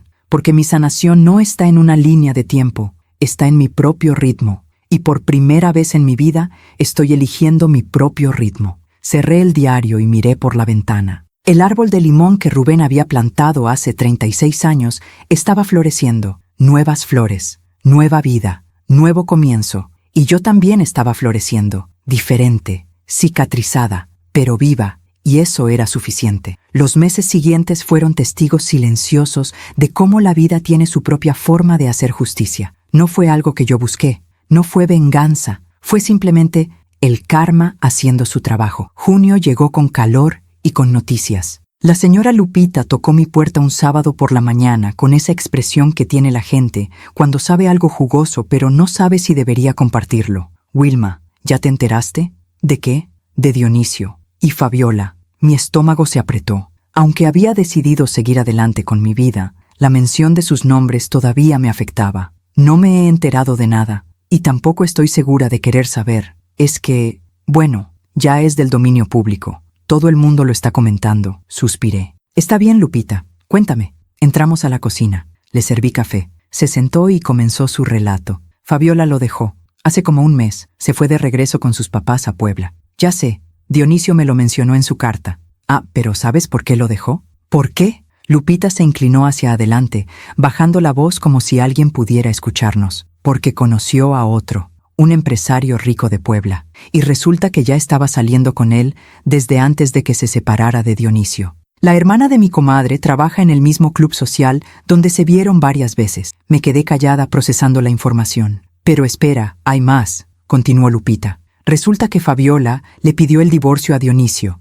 y está peleando para quedarse con el departamento que compraron juntos. Dice que ella puso el enganche con dinero de sus papás, aunque Dionisio ha estado pagando la hipoteca estos 3 años. ¿Y cómo sabes todo esto? El señor Ramírez se encontró a Dionisio en el súper hace 2 semanas. Dice que se veía terrible, flaco, demacrado, hablando solo. Le platicó todo, que Fabiola ya tiene abogados, que lo está dejando prácticamente en la calle, que le bloqueó todas las tarjetas de crédito que compartían. No sentí satisfacción al escuchar esto, solo una tristeza profunda. Mi hijo había elegido a esa mujer sobre mí, había planeado mi muerte por ella, y ahora ella lo estaba abandonando de la manera más cruel posible. ¿Y su trabajo?, pregunté. ¿Sigue sin trabajo? Lo despidieron hace 3 meses, por faltas constantes. Aparentemente estaba cayendo en la bebida. El primo del señor Ramírez trabaja en la misma empresa. Dice que Dionisio llegaba con aliento alcohólico, que cometió un error grande en un proyecto que le costó a la compañía mucho dinero. Sentí un peso en el pecho. Por más que me había lastimado, seguía siendo mi hijo. Y saber que estaba destruyéndose no me daba alegría. ¿Dónde está viviendo ahora? En un cuartito que renta cerca de la central de autobuses. Según dicen, muy pequeño, en malas condiciones. Está buscando trabajo, pero nadie lo quiere contratar. Las referencias de su último empleo no son buenas. Después de que Lupita se fue, me quedé sentada en la cocina durante horas. Parte de mí, esa parte que había sido madre por 35 años, quería ir a buscarlo. Quería traerlo de vuelta. Quería cuidarlo, salvarlo. Pero otra parte, la parte que había crecido en estos meses, sabía que no podía hacerlo. No podía salvarlo de las consecuencias de sus propias decisiones. No podía ser su red de seguridad después de que él había tratado de eliminarme de su vida. Esa noche llamé a Rosa. Me enteré de lo de Dionisio, le dije. Ya me lo imaginaba. Las noticias viajan rápido. No sé qué sentir, Rosa. Por un lado, siento que la vida le está dando lo que merecía,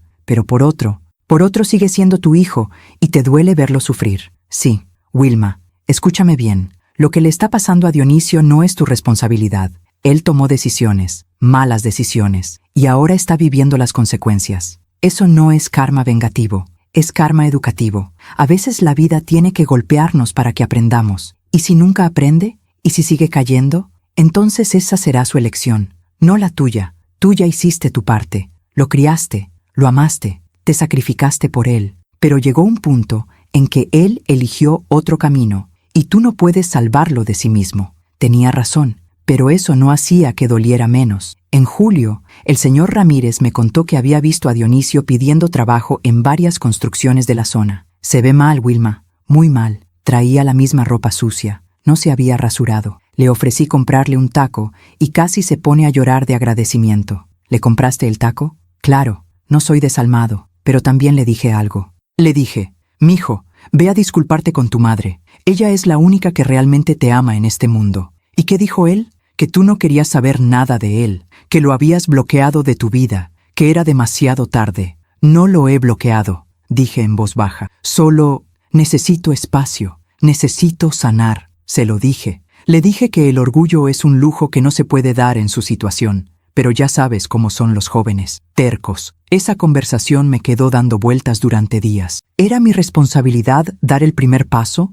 ¿O era responsabilidad de Dionisio demostrar que realmente había cambiado? En agosto, algo inesperado sucedió. Estaba en el banco depositando dinero cuando la cajera, una chica joven que me conocía porque siempre iba a la misma ventanilla, me dijo, «Señora Ochoante, disculpe que me meta donde no me llaman, pero ¿Usted es la mamá de Dionisio Ochoante? Sí. ¿Por qué? Es que él vino hace unos días a pedir un préstamo. Lo rechazamos porque su historial crediticio está muy mal. Tiene deudas por todos lados, tarjetas maxeadas, pagos vencidos. Y cuando revisé el sistema, vi que usted está registrada como su familiar directo. Pensé que debía avisarle en caso de que él intente pedirle dinero o poner su casa como garantía. Sentí que la sangre se me helaba. ¿Puede hacer eso? ¿Usar mi casa sin mi permiso? No, no puede. Pero hay gente desesperada que intenta cosas fraudulentas. Solo quería advertirle que esté alerta, que revise bien cualquier documento que le pidan firmar, que no firme nada sin leerlo con cuidado. Le agradecí la información y salí del banco con las manos temblando. ¿Hasta dónde podía caer Dionisio? ¿Era capaz de intentar robarme mi casa de manera fraudulenta? Esa tarde fui con don Fernando. Necesito proteger mi propiedad, le dije. Necesito asegurarme de que nadie, ni siquiera mi hijo, pueda tocarla sin mi autorización explícita. Ya está protegida, Wilma. Los documentos que firmamos son muy claros, pero si quieres estar más tranquila, podemos poner una alerta adicional en el registro público. Cualquier intento de modificar algo relacionado con tu propiedad te será notificado inmediatamente. Hágalo, por favor. Salí de la notaría sintiéndome un poco más segura, pero también más triste. ¿En qué nos habíamos convertido? ¿En enemigos? ¿En extraños? ¿En personas que tenían que protegerse legalmente una de la otra? En septiembre llegó el cumpleaños de Dionisio, 36 años. No lo llamé, no le envié mensaje, pero pensé en él todo el día. Pensé en el niño que había sido, en el joven que se graduó con honores, en el hombre que alguna vez fue mi orgullo. Y me pregunté dónde había fallado. Esa noche, Rosa me llamó como si hubiera sentido mi tristeza a través de las líneas telefónicas. Deja de culparte, me dijo sin preámbulos. Sé en qué estás pensando. Y no fallaste como madre. ¿Cómo lo sabes? Porque te conozco, porque sé que hoy es el cumpleaños de Dionisio, y sé que estás ahí sentada preguntándote qué hiciste mal. Es que algo debía ser mal, Rosa. Los hijos no nacen así. No nacen así. Pero tampoco es todo culpa de los padres. Dionisio hizo sus propias elecciones. Eligió el dinero sobre el amor. Eligió a Fabiola sobre ti. Eligió el camino fácil sobre el camino correcto. Esas fueron sus decisiones, no las tuyas. Pero yo lo formé, yo lo crié. Y le diste amor, valores, educación, todo. Pero también tiene libre albedrío. Y con ese libre albedrío eligió mal. Eso no te hace mala madre. Te hace madre de un hijo que eligió mal. Sus palabras me dieron algo de consuelo,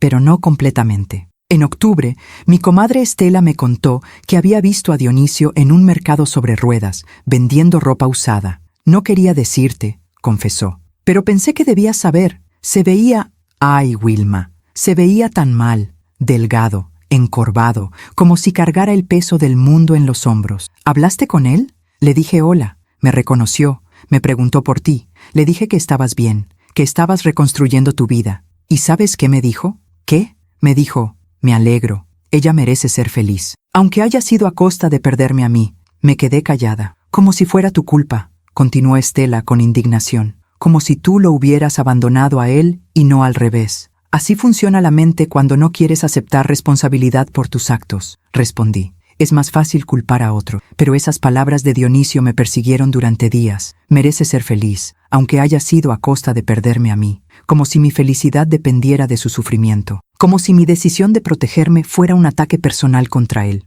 En noviembre, un año después de la sentencia judicial, recibí otra carta. Esta vez no era de Dionisio, era de Fabiola. La reconocí por la letra elegante en el sobre. Dudé antes de abrirla, pero la curiosidad ganó. La carta era corta, directa, sin flores retóricas. Señora Ochoante, sé que no tengo derecho a pedirle nada. Sé que lo que hicimos fue imperdonable. Pero le escribo para decirle algo que tal vez debí decir hace mucho tiempo. Fue mi culpa. Todo. Yo convencí a Dionisio. Yo hice el plan. Yo lo presioné hasta que aceptó. Él no quería hacerlo. Pero yo lo manipulé. Le dije que era la única solución. Que usted estaba vieja y enferma de todas formas, que era mejor así. Me arrepiento, todos los días me arrepiento, no porque las cosas salieran mal para mí, sino porque destruí una familia, destruí la relación entre un hijo y su madre, destruí a un hombre bueno que se dejó corromper por mi ambición. No le pido perdón, no lo merezco, solo quería que supiera la verdad.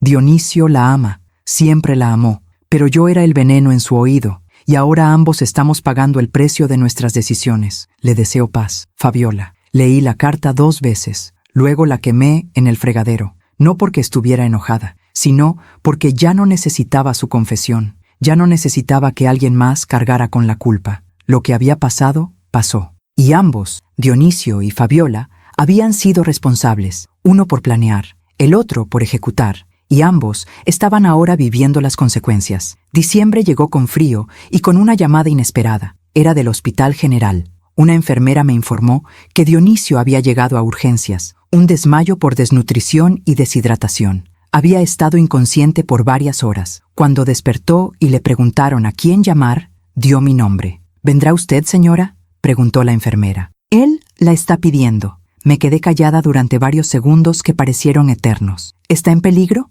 No, ya está estable, pero necesita reposo y alimentación adecuada. El doctor recomienda que alguien se haga cargo de él durante unos días. Entiendo, dije. ¿Puedo hablar con el doctor? Me pasaron con el médico de guardia, un hombre joven con voz cansada. Su hijo está muy mal, señora, no solo físicamente, también emocionalmente. Cuando despertó, comenzó a llorar. Dice que ya no puede más, que no tiene a nadie, que ha tocado fondo. Doctor, ¿puedo hacerle una pregunta honesta? Claro. ¿Usted cree que está en peligro real? ¿O cree que está buscando que yo vaya corriendo? Hubo una pausa. Sinceramente, creo que está en ambas situaciones. Sí está mal físicamente, pero también creo que necesita ayuda psicológica y posiblemente esté esperando que usted sea quien lo rescate. Gracias por su honestidad, doctor. ¿Vendrá? No, dije después de respirar profundo. Pero por favor asegúrese de que reciba la atención médica que necesita. Si tiene gastos que no puede cubrir, yo los cubriré, pero no iré. Entiendo. ¿Quiere dejar algún mensaje para él? Pensé durante un largo momento. Dígale que espero que se recupere, que le deseo lo mejor, pero que necesita aprender a salvarse a sí mismo, porque yo ya no puedo hacerlo por él. Colgué el teléfono con las manos temblando. Rosa me llamó 20 minutos después. La había llamado apenas colgar. ¿Hice bien?, le pregunté con voz quebrada. ¿Hice bien en no ir? Sí, dijo con firmeza. Hiciste bien. Si vas ahora, le enseñas que todo lo que tiene que hacer es tocar fondo y tú vas a rescatarlo. Y el ciclo nunca va a terminar. Pero está en el hospital, Rosa. Está pidiendo ayuda y la está recibiendo. Los médicos lo están cuidando. Tú estás pagando sus gastos, pero no estás corriendo a ser su salvadora. Y eso está bien. Eso es límites saludables. Lloré esa noche. Lloré por mi hijo, por el hombre quebrado en que se había convertido, por todo lo que pudo ser y no fue. Pero no fui al hospital. Y esa decisión, por más dolorosa que fuera, me enseñó algo importante. A veces el amor más grande que puedes darle a alguien es dejarlos enfrentar las consecuencias de sus acciones, porque solo así pueden aprender, solo así pueden crecer. 3 días después, recibí una llamada del hospital. Dionisio había sido dado de alta. Un trabajador social había coordinado su traslado a un albergue para personas en situación de calle. Le habían dado información sobre programas de ayuda, sobre grupos de apoyo, sobre rehabilitación. ¿Aceptó la ayuda?, pregunté. Firmó los papeles, respondió el trabajador social. Si realmente va a participar, eso depende de él. Y así era, dependía de él. La vida le había quitado todo, su esposa, su trabajo, su departamento, su orgullo, su dinero. Y ahora le tocaba decidir qué iba a hacer con las ruinas, si iba a reconstruir o si iba a seguir culpando a otros por su destrucción. Yo no podía decidir por él, solo podía decidir por mí misma, y mi decisión era seguir adelante, seguir sanando, seguir construyendo una vida que tuviera significado más allá de ser la madre de alguien, porque al final, la justicia de la vida no es venganza, es equilibrio. Dionisio había elegido el camino del egoísmo, y ese camino lo había llevado a la soledad. Yo había elegido el camino de la dignidad, y ese camino me estaba llevando a la paz. Cada quien recibe lo que siembra, y aunque me dolía ver a mi hijo cosechar amargura, sabía que era la única forma en que podría aprender. Si es que algún día aprendía. Pasó el tiempo,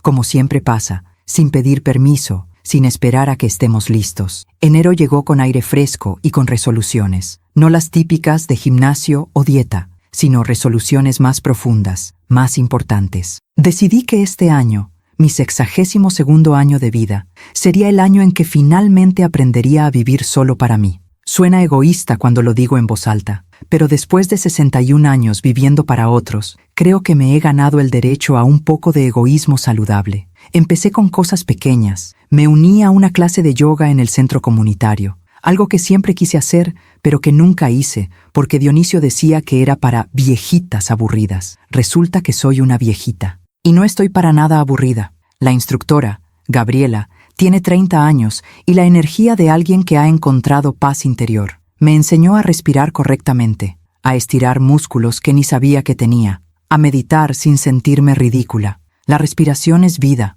me dijo un día. Y por mucho tiempo, Wilma, has estado conteniendo la respiración. Es hora de que vuelvas a respirar. Tenía razón. En febrero hice algo que me aterraba. Me corté el cabello. Toda mi vida lo había usado largo, recogido en un chongo, porque así le gustaba a Rubén, porque así esperaba Dionisio que se viera una señora decente. Pero entré a una estética y le dije a la estilista, córtemelo, corto, moderno, como si tuviera 40 años y no 62. Ella sonrió. ¿Estás segura? Es un cambio drástico, completamente segura. Cuando terminó, no me reconocí en el espejo. El cabello ahora me llegaba apenas al mentón, con capas que enmarcaban mi cara. Me veía diferente, más joven, más ligera, más yo. La señora Lupita casi se desmaya cuando me vio. «Wilma, te ves hermosa, pareces otra persona». «Soy otra persona», respondí sonriendo. O más bien, soy yo misma por primera vez. En marzo, tomé otra decisión importante. Vendí algunos muebles viejos que ya no necesitaba. La recámara de Dionisio la convertí en un taller de costura. Compré una máquina nueva, telas, hilos de colores. Empecé a hacer cojines decorativos que vendía en el mercado los domingos. No era mucho dinero, pero no lo hacía por el dinero. Lo hacía porque me gustaba, porque me hacía feliz ver cómo algo hermoso nacía de mis manos. Una tarde de sábado, mientras cosía, mi sobrina Patricia vino a visitarme con su bebé. «Tía, necesito consejo», me dijo mientras amamantaba a la niña. «Dime, mija, es sobre mi esposo. Últimamente siento que me estoy perdiendo en él, en el bebé, en la casa. Siento que ya no sé quién soy más allá de ser mamá y esposa». La miré con comprensión profunda. «¿Quieres que te diga la verdad? ¿O quieres que te diga lo que se supone que deben decir las tías? La verdad. La verdad es que es muy fácil perderse, especialmente para nosotras las mujeres. Nos enseñan desde chiquitas que nuestro valor está en servir a otros, en ser buenas esposas, buenas madres, buenas hijas, pero nadie nos enseña a ser buenas con nosotras mismas. ¿Y cómo se aprende? Poniendo límites, diciéndole a tu esposo que también necesitas tiempo para ti, dejando que el bebé llore 5 minutos mientras tú terminas tu café caliente, haciendo cosas que te gustan aunque otros no lo entiendan. Y sobre todo, recordando que eres una persona completa, no solo un pedazo de otras personas. Patricia me miró con lágrimas en los ojos. «Pero tengo miedo de ser egoísta». «Mija, hay una diferencia enorme entre egoísmo y autocuidado. Egoísmo es lastimar a otros para beneficiarte tú. Autocuidado es cuidarte a ti misma para poder cuidar mejor a otros. Aprende esa diferencia ahora, mientras eres joven. No esperes 60 años como yo». Ella asintió, limpiándose las lágrimas. «Tía, eres la mujer más sabia que conozco». «No soy sabia, mija. Solo soy una mujer que aprendió las lecciones a la mala. Y si mi experiencia puede ayudarte a ti a aprenderlas de manera más suave, entonces todo habrá valido la pena». En abril, recibí noticias de Dionisio. No directamente de él, sino a través del señor Ramírez. Lo vi trabajando en una construcción, me contó. Se ve mejor que hace unos meses, más limpio, más sobrio. Le pregunté cómo estaba y me dijo que está asistiendo a terapia, que está en un programa de 12 pasos. «Me alegro», dije sinceramente. «Me alegro de que esté buscando ayuda. ¿No quieres verlo?» «No todavía. Tal vez algún día, pero no todavía. Él preguntó por ti. Dijo que te extraña». «Yo también lo extraño», admití.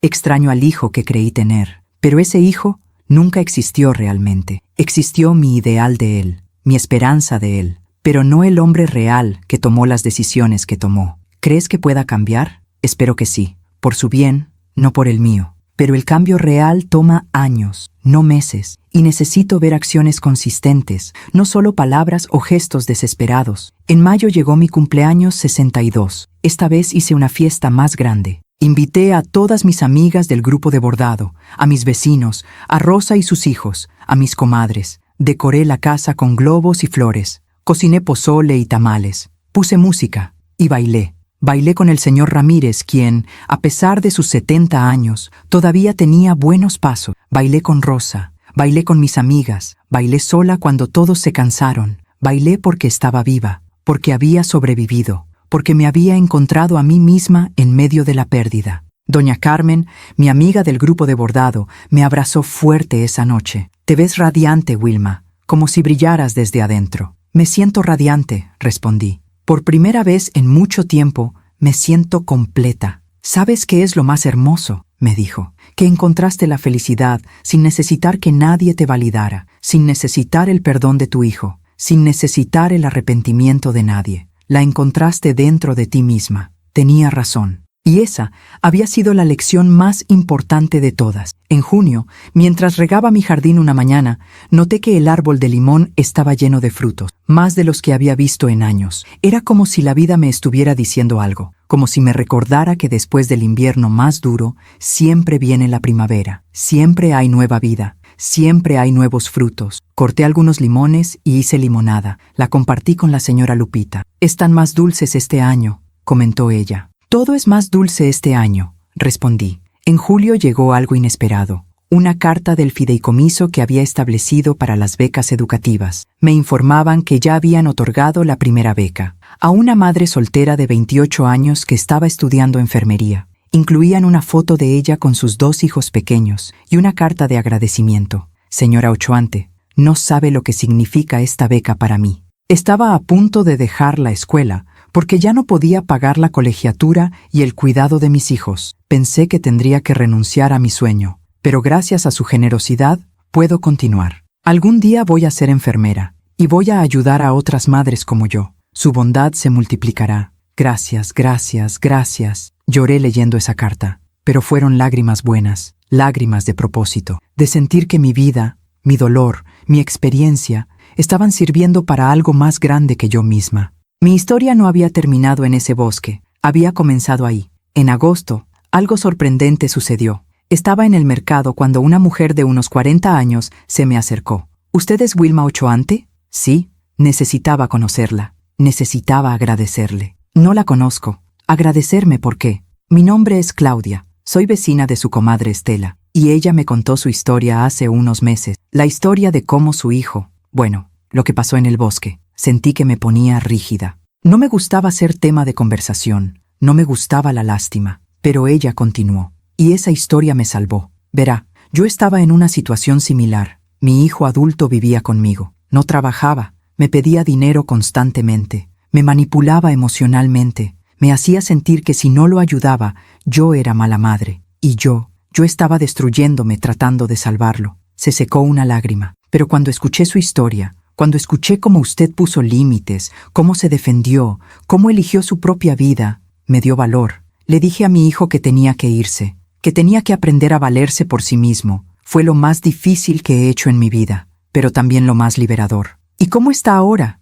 pregunté. «Está bien, encontró trabajo, está rentando un cuarto. No tenemos la relación más cercana, pero al menos es honesta. Y yo recuperé mi vida, mi paz, mi casa. Así que gracias, gracias por ser valiente, gracias por mostrarme que estaba bien elegirme a mí misma». Me abrazó, y yo la abracé de vuelta, sintiendo algo profundo y real. Mi dolor había tenido propósito. Mi historia estaba ayudando a otras mujeres a encontrar su propia fuerza, y eso valía todo, todo el sufrimiento, todo el dolor, todo. En septiembre, 1 año y 3 meses después de la hospitalización de Dionisio, recibí una visita. Él apareció en mi puerta un domingo por la tarde. No lo había visto en casi 2 años, y el cambio era notable. Estaba más delgado, pero se veía saludable, limpio, rasurado, con ropa sencilla pero limpia, y algo en sus ojos era diferente. Ya no había esa arrogancia, esa dureza, solo cansancio, y tal vez, algo de humildad. «Hola, mamá», dijo con voz suave. Me quedé en la puerta sin invitarlo a pasar. «Hola, Dionisio. Sé que no tengo derecho a estar aquí. Sé que probablemente deberías cerrarme la puerta en la cara, pero vine a decirte algo, y después me voy. No voy a pedirte nada, solo necesito que escuches». «Te escucho», respiró profundo. «He estado en terapia por casi 1 año, terapia individual, terapia de grupo. He estado trabajando en mí mismo, tratando de entender quién soy sin las excusas, sin culpar a otros. Y se le quebró la voz. Y entendí algo. Entendí que tú no me hiciste daño. Yo te hice daño a ti. Entendí que no fuiste tú quien rompió nuestra relación. Fui yo. Yo tomé esa decisión en el bosque. Yo elegí el dinero sobre ti. Yo te dejé ahí. Y luego tuve el descaro de victimizarme cuando enfrentaste las consecuencias. Las lágrimas rodaban por su rostro. He pasado este año tratando de convertirme en alguien que merezca tu perdón. No sé si lo he logrado. Probablemente no. Pero estoy tratando. Trabajo en la construcción de lunes a sábado. Vivo en un cuartito pequeño pero honesto. Voy a terapia todos los jueves. Estoy pagando mis deudas poco a poco. Estoy reconstruyéndome. No por ti, por mí. Porque necesito poder verme al espejo sin odiarme. Me quedé callada, dejando que hablara, dejando que vaciara todo lo que había cargado. No vine a pedirte perdón, continuó, porque sé que no lo merezco. Vine a decirte que entendí. Entendí que lo que hice fue monstruoso, que no hay justificación, que traicioné todo lo que me enseñaste, y que si pasara el resto de mi vida tratando de compensarlo, nunca sería suficiente. ¿Terminaste?, pregunté con voz suave. Sí. Bien. Ahora escúchame tú a mí. Dio un paso atrás, preparándose para lo que fuera que yo dijera. Te perdono. Abrió los ojos con sorpresa. ¿Qué? Te perdono, Dionisio. No porque lo merezcas, no porque lo que hiciste esté bien. Lo perdono porque yo necesito soltarlo, porque cargar con el odio y el resentimiento me estaba lastimando a mí, no a ti. Te perdono para liberarme yo, no para liberarte tú. Mamá. Pero levanté la mano deteniéndolo. Perdonar no significa olvidar. No significa que vamos a volver a ser lo que éramos. Eso ya no existe. Ese hijo y esa madre murieron en ese bosque. Somos personas diferentes ahora. Lo entiendo. Y aunque te perdone, necesito que entiendas que nuestra relación, si es que va a existir alguna, va a ser completamente diferente. Va a tener límites muy claros. Va a requerir tiempo, mucho tiempo. Y va a depender de tus acciones, no de tus palabras. Lo entiendo, repitió. No espero nada más que eso. Bien. Nos quedamos en silencio durante un momento. El viento movía las hojas del árbol de limón. Ese árbol se ve hermoso, comentó él. Recuerdo cuando papá lo plantó. Sí, ha sobrevivido muchas tormentas, pero sigue dando frutos. Entendió el simbolismo. Asintió. Está bien, mamá. Gracias por escucharme. Voy a irme ahora. Pero, ¿puedo volver? Algún día. No pronto, pero algún día. Llámame en 6 meses, dije. Si para entonces sigues en terapia, si sigues trabajando, si sigues siendo la persona que pareces estar convirtiéndote, podemos tomar un café en algún lugar neutral y hablar. 6 meses, 6 meses. Si realmente has cambiado, 6 meses no es nada. Si no has cambiado, 6 meses te darán tiempo suficiente para volver a caer, y entonces ambos sabremos la verdad. Asintió, aceptando las condiciones. De acuerdo. 6 meses. Se dio la vuelta para irse. Dio 3 pasos, luego se volteó. Mamá, una última cosa. Sí, te amo. Sé que no tengo derecho a decirlo. Sé que mis acciones dijeron lo contrario. Pero es verdad. Siempre te he amado. Solo que lo hice de manera muy equivocada. No respondí. Solo asentí. Él se fue. Y yo cerré la puerta. No lloré. No me sentí aliviada. Tampoco me sentí peor. Solo me sentí en paz con mi decisión. Le había dado una oportunidad, pero con condiciones, con límites, con protección para mí misma. Y eso era todo lo que podía dar en este momento. Esa noche escribí en mi diario. Hoy vi a Dionisio. Parece estar cambiando. Quiero creerlo. Pero he aprendido que las palabras son fáciles. Las acciones sostenidas son difíciles. Le di 6 meses. Si realmente ha cambiado, lo sabré entonces. Y tal vez, solo tal vez, podamos construir algo nuevo. No lo que teníamos. Eso está muerto y enterrado. Pero algo diferente. Algo más honesto, algo con límites saludables. Pero si no ha cambiado, si esto fue solo una actuación más, también estaré bien. Porque ya no necesito su amor para validar mi existencia. Ya no necesito su presencia para sentirme completa. Aprendí a estar completa sola. Y esa es la lección más valiosa de todas. Los meses siguientes continuaron con su ritmo tranquilo. Seguí con mi taller de costura. Seguí con mi grupo de bordado. Seguí con mi clase de yoga. Seguí construyendo una vida que era mía y solo mía. Y cuando llegó diciembre, 2 años después de aquel día horrible en el bosque, me senté en mi patio una tarde con una taza de café, mirando mi jardín. Las bugambilias estaban en plena floración. El árbol de limón seguía dando frutos. Los rosales que había plantado en primavera ya mostraban las primeras rosas. Y me di cuenta de algo. Era feliz. No la felicidad loca y efervescente de las películas, sino algo más profundo, más real, una felicidad tranquila que viene de conocerte a ti misma, de aceptarte, de protegerte, de vivir de acuerdo a tus valores incluso cuando duele. Había perdido a mi hijo, pero me había encontrado a mí misma. Había perdido la familia que pensé que tenía, pero había ganado una comunidad de mujeres que me apoyaban. Había perdido los sueños de cómo debería ser mi vida, pero había ganado la libertad de crear nuevos sueños. Y al final de todo, eso era suficiente. Mi teléfono sonó. Era Dionisio. Habían pasado exactamente 6 meses desde su visita. Dejé que sonara 3 veces antes de contestar. Hola, Dionisio. Hola, mamá. Han pasado 6 meses. Lo sé. Sigo en terapia. Sigo trabajando. Conseguí un trabajo mejor, como ayudante de ingeniero en una empresa pequeña. Sigo pagando mis deudas. Sigo tratando de ser mejor. Me alegro. ¿Podemos tomar ese café? Miré hacia mi jardín, hacia el árbol de limón, hacia las flores que había sembrado. Sí, dije finalmente. Podemos tomar ese café. El sábado a las 3, en el café del centro. 1 hora, nada más. Gracias, mamá. Gracias. No me agradezcas todavía, dije. Esto no significa que todo está perdonado y olvidado. Significa que te estoy dando la oportunidad de demostrarme quién eres ahora.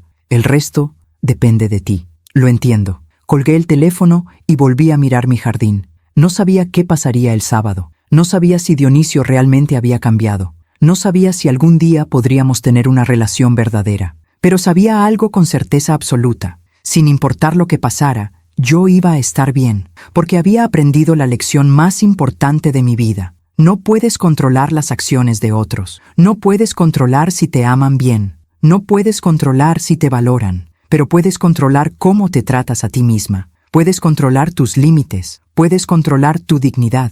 Y puedes elegir vivir con honor, con fuerza, con amor propio, sin importar lo que otros hagan. Esa es la verdadera libertad.